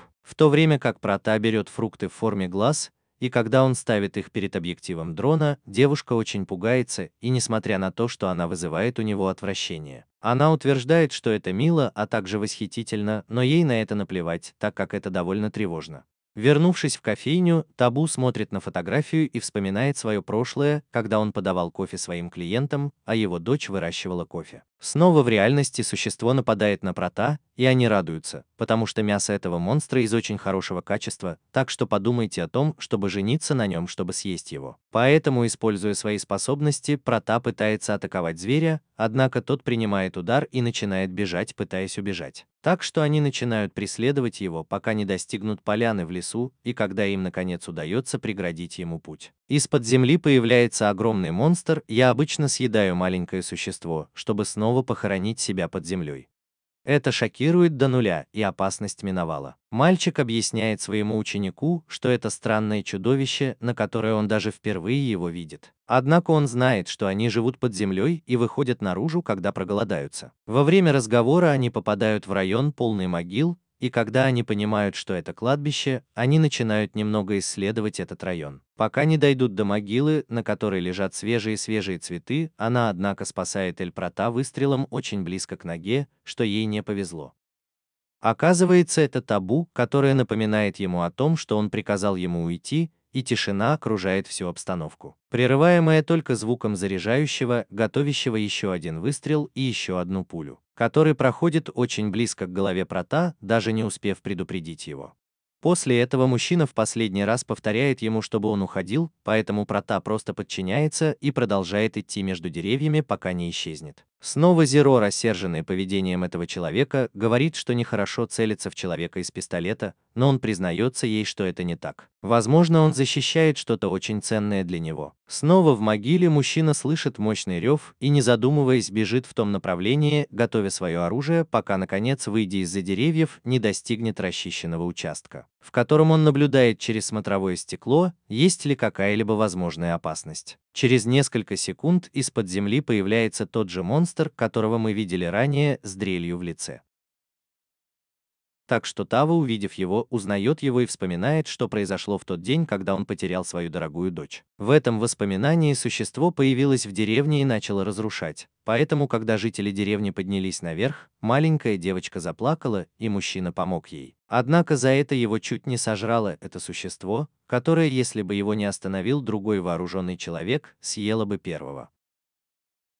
Боевик выстрелил еще несколько раз в существо, которое теперь сосредоточило свое внимание на нем, однако пули, казалось, ничего ему не причинили, пока внезапно мощный выстрел не пронзил один из глаз монстра и не появился Дао.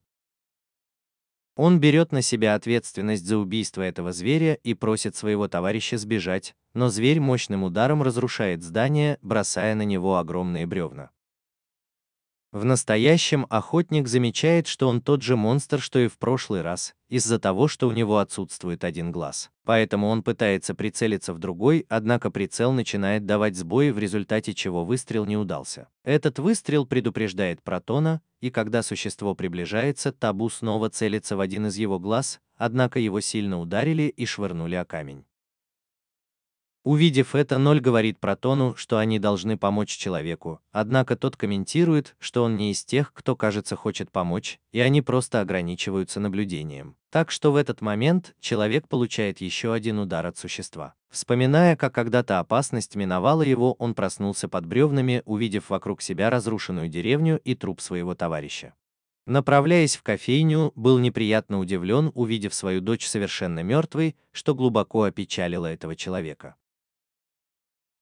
Увидев медальон своей дочери, это придает ему достаточно сил, чтобы снова встать и продолжать сражаться со зверем. И пока он медленно приближался к нему, активируя свое сверло, Прота со своей силой удается атаковать его одной из его ног, заставляя его скользить, и Табу ему удается выстрелить ему в рот, который проходит через череп монстра, убивая его на месте. Уже вернувшись в кафе, Эль Прота, кажется, намеревается, чтобы я приготовил ему кофе. Однако, видя, что это кажется чем-то невозможным, он просто соизволил вернуть ему ожерелье своей дочери, которое он потерял во время драки. Так что, увидев, что Прота добросердечный человек, Табу решает угостить его чашечкой, что очень радует Зеро. На следующий день, когда она входит в кабинет Проты, она видит, что над ним стоит женщина, кормящая его. На этот вопрос, кто этот мальчик, она отвечает, что его новая секретарша. Женщина спрашивает его, кто эта малышка, на что он отвечает, что она как домашнее животное, что очень удивляет, особенно если учесть, сколько он намазал пудингом. Это заставило ее очень нервничать и даже смущаться до нуля, пока она внезапно не проснулась, осознав, что все это было просто кошмаром. И ревновала, думая о том, как счастлив выглядел ее учитель, она думает, что должна найти какой-нибудь способ стать ближе к нему и, наконец, стать его учителем. Взрослая. Так что пока он спал, она убежала, направляясь в магазин одежды, где увидела взрослый костюм, который ей очень нравится. Однако очень дорогой. И в этот момент Эмилия, кажется, удивляет малышку. Фильтрация прекратилась, и женщина спрашивает его, почему его нет с Протой, на что она отвечает, что сегодня это личное. Услышав это, понимает, что Зеро смотрел на костюм, поэтому спрашивает его, не хочет ли он его примерить. И хотя сначала он отрицает это, в общем, она наконец соглашается попробовать это, хотя и немного неохотно. Она надевает свою одежду, однако из-за ее небольшого роста костюм ей довольно велик, о чем жалеет продавщица, так как у нее больше нет маленьких размеров. Так что она постепенно примеряет разные наряды, в которых ни один из них ее не убеждает. Наконец, когда она выходит из магазина, у нее завязывается разговор, в котором Зеро говорит, что хочет выглядеть более взрослой. В этот момент появляется Дайсон, который приглашает их съесть пудинг, что очень радует малышку. Поэтому после еды они обсуждают причину, по которой они обе собрались, и объясняют ей, что Зеро хочет казаться более взрослой. Услышав это, Дайсон предлагает сменить прическу, сходив к стилисту, у которого после примерки разных причесок ни одна из них не убеждает, пока ей не покрасит волосы темного цвета. Вспоминая девушку из своего кошмара, думает, что с такой же прической она выглядит взрослее, чем он. И хотя все сходятся во мнении, что она выглядит намного взрослее, да он понимает, что единственная проблема в том, что Зеро очень маленькая. Поэтому они решают пойти в магазин Вендена, чтобы спросить его, есть ли у него какие-нибудь лекарства для увеличения роста, но есть проблема, на что Дайсон отвечает ей, что если это деньги, независимо от того, сколько они стоят, она их заплатит. Но продавец объясняет, что это не имеет ничего общего с деньгами, а находится в магме, так как там растет дерево, дающее плоды, и показав ему плоды в одной из этих книг. Он замечает, что не знает, существует ли оно на самом деле, на что Эмилия предлагает пойти, чтобы проверить это, что очень удивляет Дендена, поскольку они просят его вести их. Так что под небольшой угрозой он наконец соглашается, но спрашивает, как они собираются ехать. На что миллионер говорит, что он сам позаботится об этом, отведя их к огромному бассейну, из которого выходит огромный вертолет. И все же перед тем, как сесть, Эмилия спрашивает Зеро, не хочет ли он поехать. На самом деле будет нормально, если они отправятся на новый континент, не сообщая об этом Проте, и она, немного подумав, говорит, что да. Уже в Магвель-Денден он очень обеспокоен опасностями, с которыми они могут столкнуться, но Даун спрашивает его, голодны ли они, и несколько дворецких за несколько секунд накрывают элегантный стол в сопровождении свечей и вина. Она заканчивает трапезу, и к ним медленно приближается маленькое существо, похожее на львенка с крыльями. Это очень пугает Денден, которая хватает одно из своих ружей и направляет на существо, намереваясь отомстить за унижение, которое она испытала с черепахой. С тех пор она тренировалась, и пришло время показать результаты, поэтому, подумав, что если она победит зверя, Эмилия сделает это, она делает комплименты и привлекает их внимание. Но другие очень сомневаются, стреляли они или нет. Зеро подходит, дает ему морковку и еще немного еды и говорит, что это вегетарианское животное, которое очень удивляет продавца. Продолжая свое путешествие и видя множество существ, в конце концов прибывает к месту первого фрукта, несмотря на то, что путешествие Дендена было немного затруднено. И как только они оказываются под деревом, Зеро просит женщину встать, однако он не может дотянуться до нее на несколько дюймов. Поэтому, продолжая попытки, они наконец хватают ее, но теряют устойчивость и падают на продавца. Чтобы доказать, что результаты положительные и фрукты не ядовиты, сир Энден должен попробовать их раньше. Сначала кажется, что ничего не произошло, однако когда он встает, он понимает, что его ноги очень длинные. Увидев, что несмотря на то, что он увеличился в размерах, этот фрукт был не тем, что нужно, так как в следующем, который был в болоте. Он лежал рядом до этого, она случайно поскользнулась, упала и непреднамеренно съела его, что привело к тому, что голова Эльзы очень сильно вытянулась. Поэтому они решили попробовать другую. Среди всех них они заставляют продавца снова стать морской свинкой в группе, которая увеличивала все свое тело, становясь гигантской. Как только он пришел в норму, они начали замечать, как земля дрожит от шагов огромного существа, которое было гигантской улиткой, которая даже не могла двигаться. Он реагировал на пулеметные выстрелы указанных дворецких, которых он сбивал с ног своими щупальцами.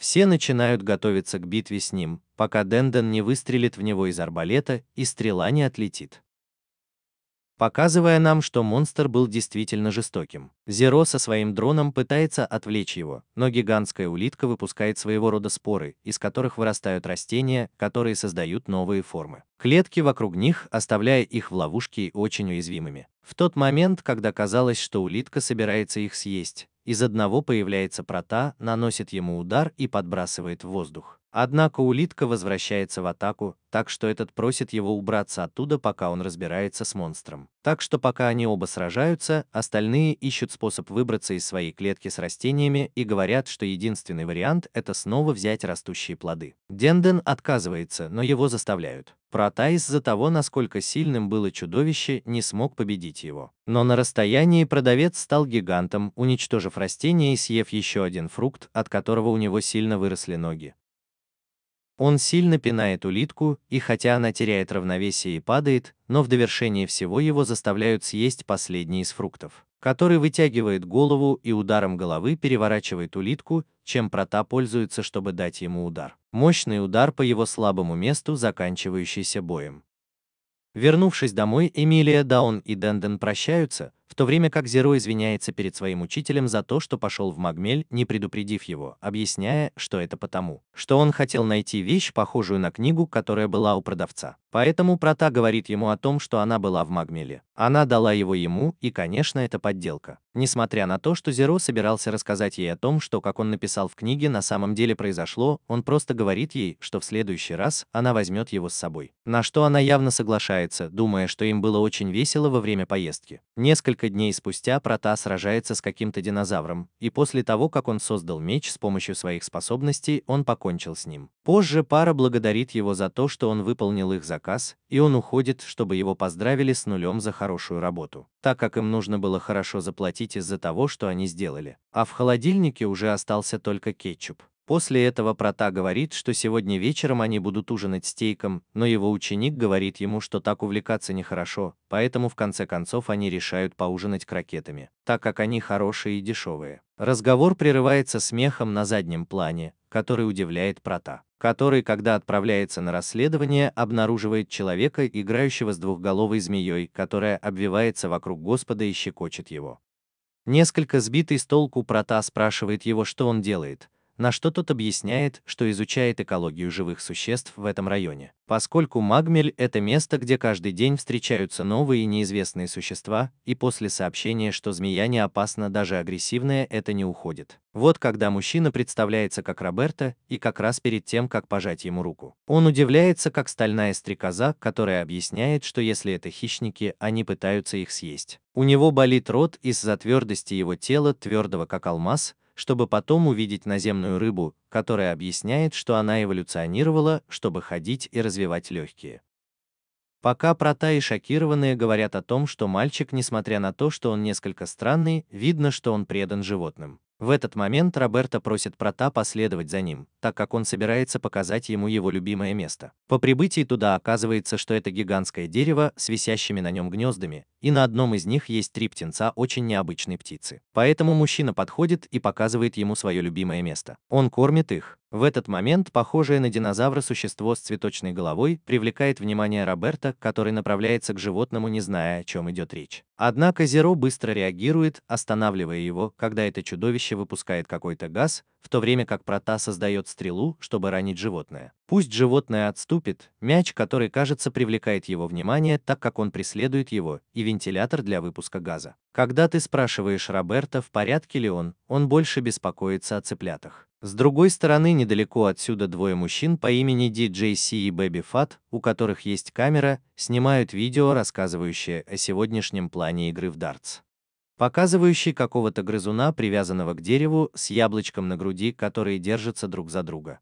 Немного поспорив о том, что на него не очень интересно смотреть, потому что животное не выглядит очень страшным, Дьюце бросает дротик, убивая бедное животное. С другой стороны, Прота объясняет Роберто, что происходит, когда ты вдыхаешь дым, который испускает монстр, которого они только что избежали, что создает галлюцинацию. На что мужчина спрашивает, что он бросил в него, чтобы привлечь внимание существа. Прота отвечает, что это были семена мака, так как это одно из его любимых блюд. После этого ему продолжают объяснять, что если вы вдохнете газ, у вас возникнут галлюцинации о вещах, которые вы больше не хотите видеть, и очень глубокие страхи перед человеком. И он рассказывает им, что в последнее время у него не очень хорошие времена, так как он наблюдает, как маленькие животные в этом районе умирают распятыми с разинутыми ртами, заваленные камнями и даже изрубленные на куски. Как только мы закончим видео, Дьюце и Baby Fat не очень довольны результатом, потому что жертвы их игр умирают слишком быстро.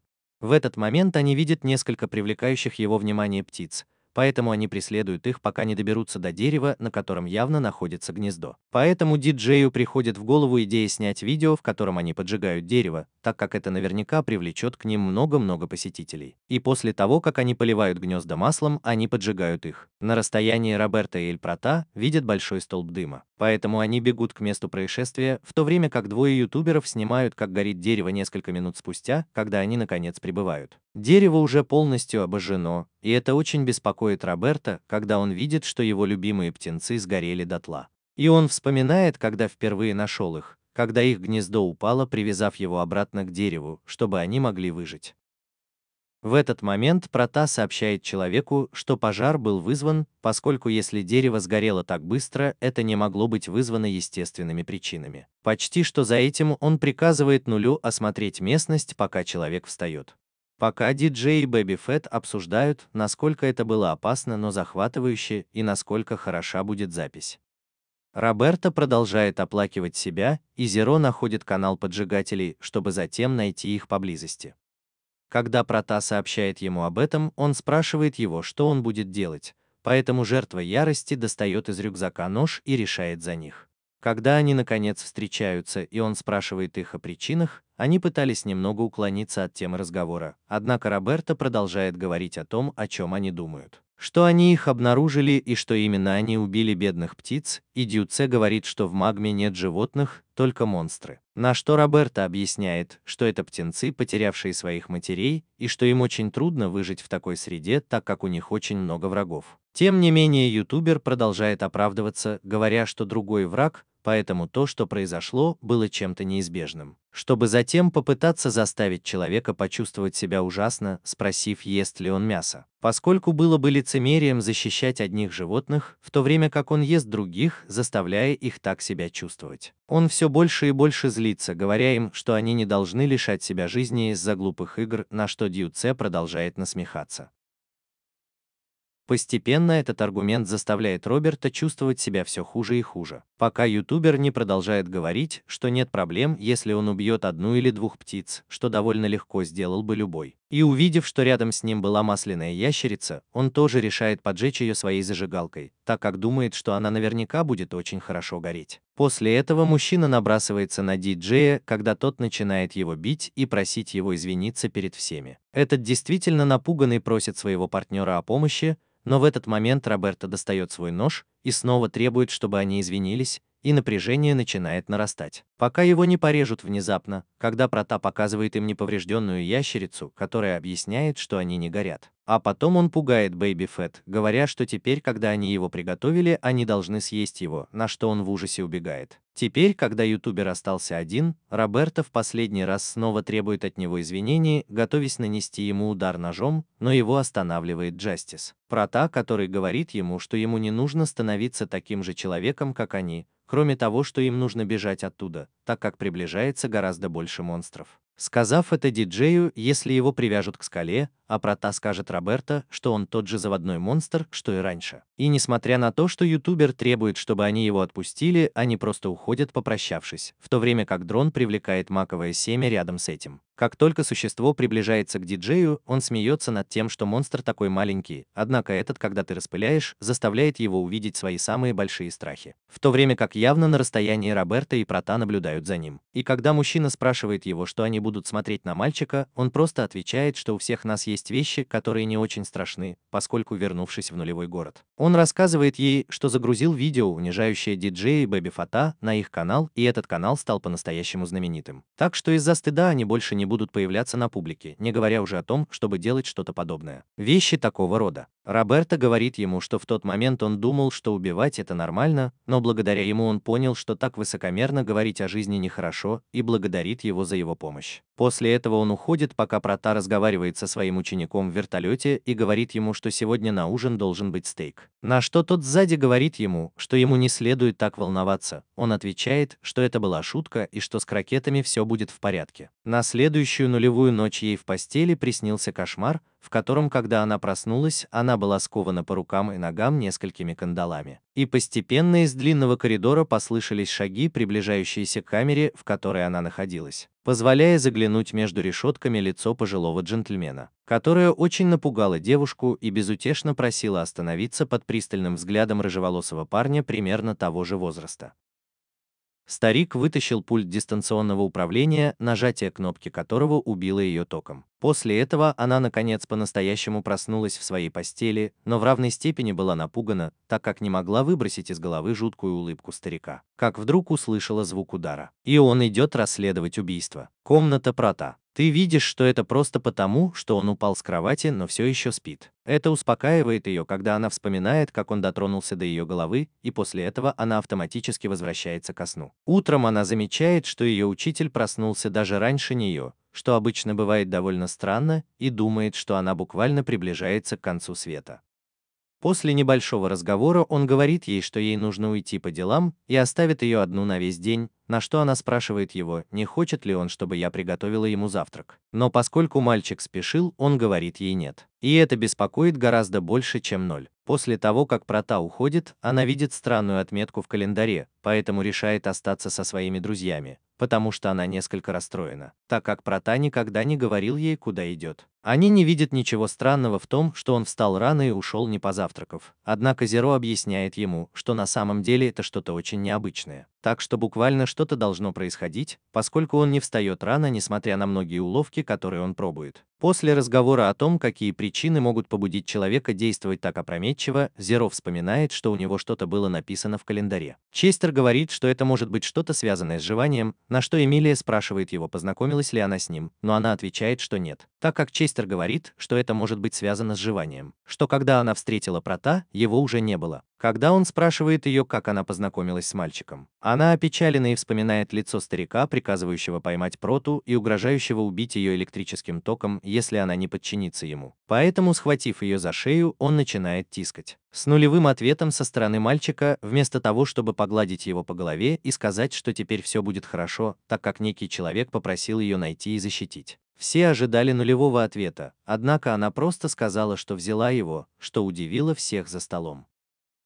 Чего они не знали, так это того, что из бара за ними наблюдал человек в капюшоне, который передавал отснятый материал старику, которого звали Бертон.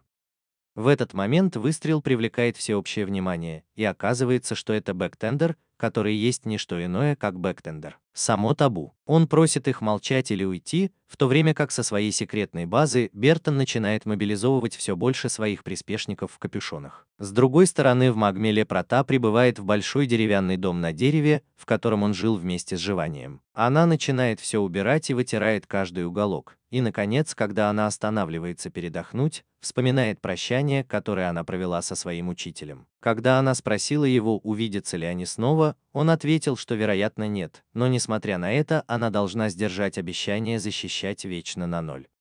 Поэтому мальчик отправился на гигантскую базу посреди моря, где содержалась маленькая девочка. Расставшись со своими друзьями и вернувшись в дом, Зеро с радостью идет поприветствовать Прота в его кабинете. Но получает травму, когда понимает, что тот, кто сидит за столом, это он, ее хозяин, который выходил из дома и возвращался домой. Внезапно в голове девочки возникает травмирующее воспоминание, в котором она вспоминает пытки и испытания, которым они подвергались в детстве, когда мужчина приветствовал ее как пятерых, и прежде чем она использует свои силы. На нее нападает один из его приспешников, старика в капюшоне. Несмотря на это, она сердито говорит ему, что это место кресла учителя, и мы можем наблюдать, как остальные приспешники расходятся посреди рынка в разные стороны. Бертон напоминает ей о том, что ее настоящий хозяин он, и указывает на устройство, с помощью которого он давал ей разряды, говоря ей, что это новая модель. И спрашивает, не хочет ли она попробовать ее, на что она отвечает, что это больше не чей-то эксперимент, и старик спрашивает, не хочет ли она попробовать. Вы сможете сказать то же самое после того, как что-то увидите. Вот когда на большом экране вы увидите Дендена рядом с одним из людей в капюшонах. 0 спрашивает его, что он собирается делать, и Бертон отвечает, что все будет зависеть от его ответа, в то время как продавец думает, что в его магазин пришел еще один чудак. Видя, что ты не отвечаешь на его вопросы, он собирается выгнать тебя. После небольшого разговора с малышкой, не получив ответа с ее стороны, говорит ей, что время истекло. И учит ее, что произойдет, если она не подчинится, заставив своего приспешника выскочить из комнаты. Магазин таким образом автоматически убивая Дендена и после этого снова спрашивая, кто его настоящий хозяин,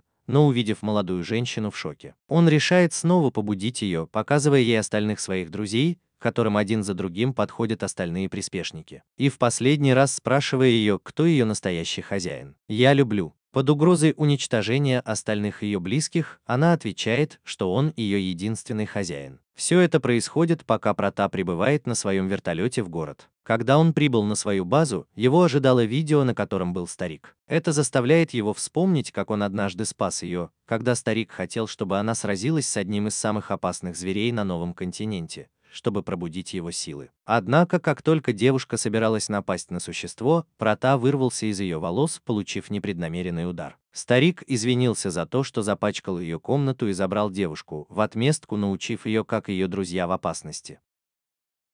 Воспоминание о том, как он спас ее, продолжается до того момента, когда Бертон приказывает Зеро поймать парня, угрожая убить ее током, но Бертон не дает ему этого сделать. Этому с его способностями удается разорвать пульт на части, вырвав его из рук и сильно ударив им человека, оставив у него большой шрам на лице. На камерах видно, как убивают каждого из его друзей, когда его подчиненные взрывают его, что расстраивает Прата. В то время как Бертон говорит, что все только начинается, уча его, что у его ученика тоже есть взрывное ожерелье, и говорит ему, что он будет его ждать. Поскольку, как и его ученики, у него есть взрывное устройство. Он украл у нее все, теперь все изменилось. Это предупреждает его, что, возможно, это даже не приведет к повторной встрече, и это заставляет Прата среагировать. Который, повернувшись, замечает позади себя человека в капюшоне со взрывающимся насекомым на голове, которое в конечном итоге взрывается в нескольких дюймах от него. И после этого Бертон в фургоне уезжает из этого района, смеясь, увидев, что его план выполнен. «Я возвращаю тебя на базу, Бертон». Этот помнит, как Прата разрушил все его объекты и оставил этот след на его лице.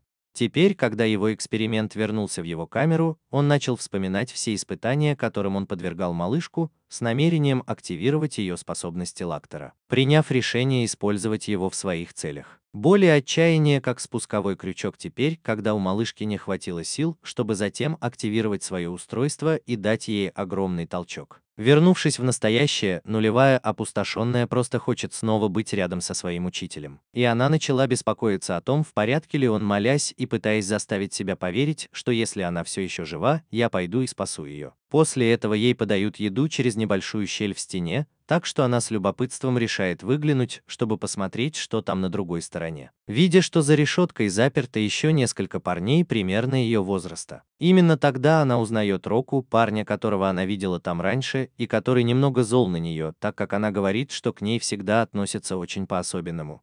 Когда она спрашивает его, не является ли он также лактером, он отвечает, что был таковым в прошлом, но больше им не является. И после нападения Прата им удалось сбежать, но их явно снова схватили, так как они нашли их, потому что они жили на улице. Вот так, что в наказание они отняли у них власть. И что никто не может спасти ни его, ни ее.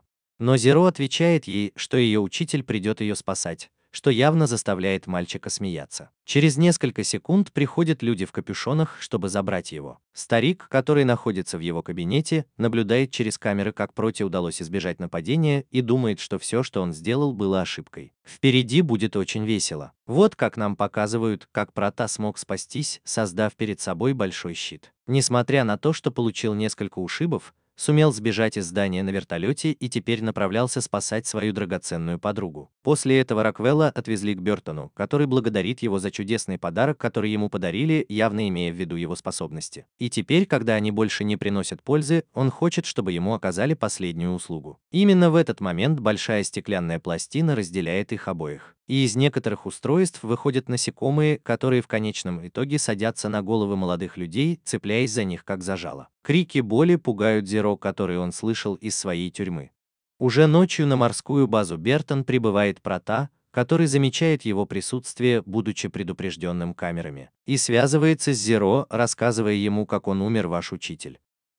После просмотра видео рушатся последние надежды, которые у малышки были, в то время как старик ожидал прибытия Прата. Зеро безутешно плачет, вспоминая каждый момент, проведенный рядом со своим учителем с тех пор, как он спас его, выполняя задание поручения.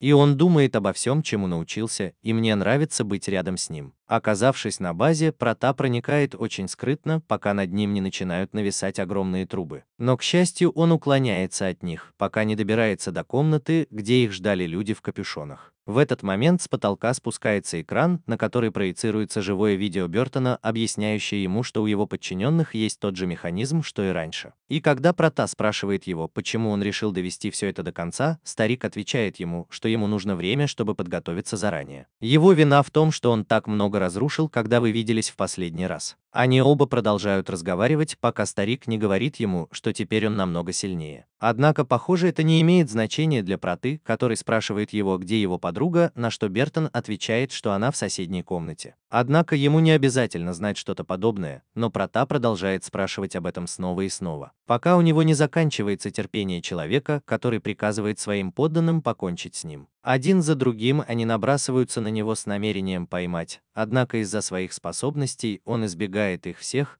пока старик не взрывает одного из своих приспешников. Но Проте удается избежать взрыва, прячась за колонной, и Бертон, осознав это, заставляет его бежать. Они автоматически окружают и прорываются через его лакеев, но он сильно удивляется, когда понимает, что ему удалось избежать удара, прикрывшись одной из рук, созданных его силой. Однако я оказался в ловушке под обломком колонны, оставшись наедине с одним из живых приспешников, которым был Року.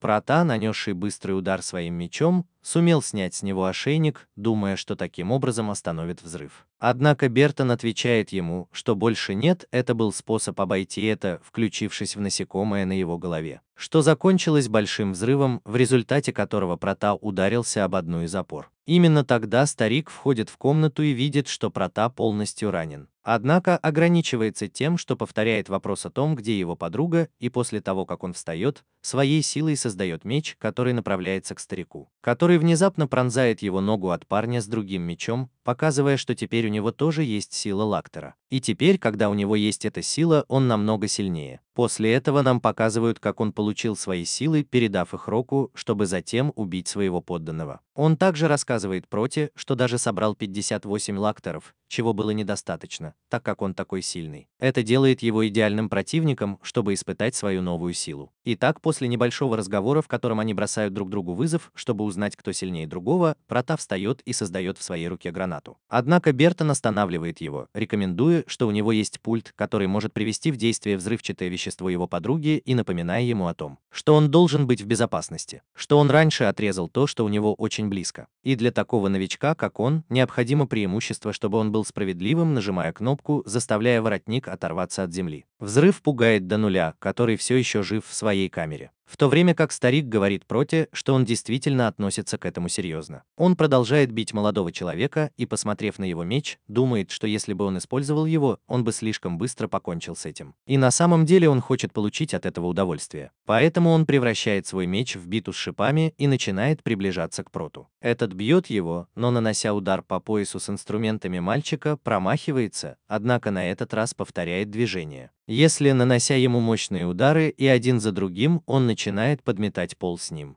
Однако Прата фиксируется на двери, через которую пришел старик, поэтому, воспользовавшись одним из его ударов, он создает гранату, которую толкает летучая мышь, пока она не достигнет смотровой площадки камеры с четким нулем, заставляя ее взорваться, и именно тогда Прата дает ему знать своему ученику, что он все еще жив, чему она действительно очень рада. Это приводит старика в ярость. Он снова бьет Прата и угрожает ему взорвать устройство, но мальчик говорит ему, что если она надавит на него, его месть не будет завершена, поскольку ее единственная цель – отомстить ему, а не ей. После этого он просит своего ученика попытаться вспомнить, поэтому, снова превратив свой халат в меч, Бертон пользуется возможностью, чтобы нанести ему удар в спину. Это заставляет Зеро вспомнить, когда она была спасена, и как теперь Прата станет ее новым владельцем. Однако сказал ей, что ему не нравится, когда его так называют, и он предпочитает что-то вроде учителя, чтобы потом представиться друг другу, но из-за имени девушки. Это имя было изменено на просто Зеро, начиная с я,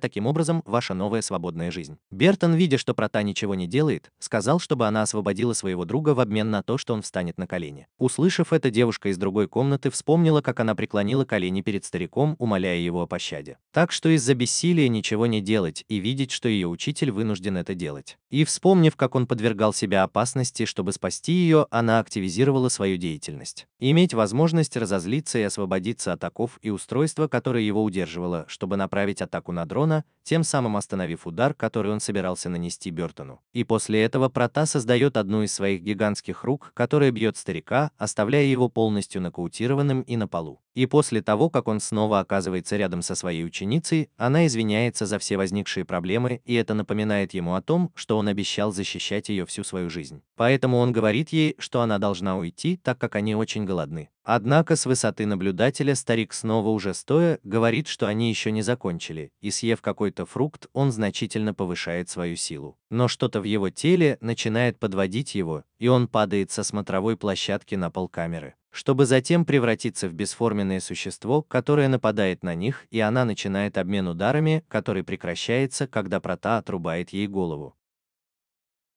Однако существо начинает регенерировать и следует за боем, поэтому пока мальчик уклоняется от атак. Он замечает, что высоко на потолке есть выход, в котором находится огромный вентилятор, и просит Зеро поднять его на крышу со своим дроном, в то время как она пытается остановить его. Он покидает базу, так что существо автоматически подчиняется, когда они начинают подниматься, преследуемое монстром, который начинает карабкаться по стенам, не переставая атаковать. И каким-то чудом им удается пройти сквозь пропеллеры, не будучи порезанными, в отличие от монстра, который в конечном итоге разрушает крышу. Но несмотря на это, он не останавливается, и теперь они вместе начинают последний бой с существом, которое, создав огромный молот, наносит удары в направлении мальчика, полагая, что уже покончило с его жизнью, только чтобы понять, что над ним были две гигантские руки, которые держали его, которые прижимают его так же сильно, как и остальную часть здания, к земле, автоматически погружаясь под воду. Уже на маленькой лодке, немного удаленной от места взрыва, они оба воссоединяются, очень счастливые тем, что оказались в безопасности. В то время как Прота думает, что сдержал обещание, которое он дал Шуину, и, повернувшись к своему ученику, видит, что он опечален из-за смерти своих друзей. Но когда он поворачивается к своему ученику, он видит, что тот опечален из-за смерти своих друзей. Он учит, что это не так, связывая его с ними, где они объясняют, что и Честер, и Эмилия выжили благодаря защите корабля, в то время, когда он выжил благодаря броне лимузина. И Табу дало ему время спрятаться в укрытии палатки, но Дендену просто повезло, и он выжил, несмотря на то, что был тяжело ранен. В конце концов Зеро спрашивает Прота, где он был накануне, на что тот отвечает, что ходил в дом Шуин, так как раз в год он ходит туда убирать. Чтобы наконец сказать ей о том, что когда-нибудь секреты нового континента будут раскрыты, и что в этот день он хочет, чтобы она была рядом с ним. Как только они оба окажутся дома, они вспомнят, как счастливы остановиться друг с другом. И на этом заканчивается эта невероятная история. И если ты дошел до этой части видео, не забудь прокомментировать секретное слово, которое будет Прота. И не забудь оставить свой лайк, нажать кнопку подписки и активировать колокольчик, что чрезвычайно важно. Кроме того, если ты хочешь поздравить меня в одном из видео, или хочешь порекомендовать мне аниме для подведения итогов в следующем видео, подписывайся на меня в Instagram, который будет по ссылке в описании, и я добавлю, что это очень важно. Также в исправленном комментарии, так как очень скоро я буду здороваться со всеми, кто следует за мной. И не говоря больше ни слова, Пина Колодосат прощается.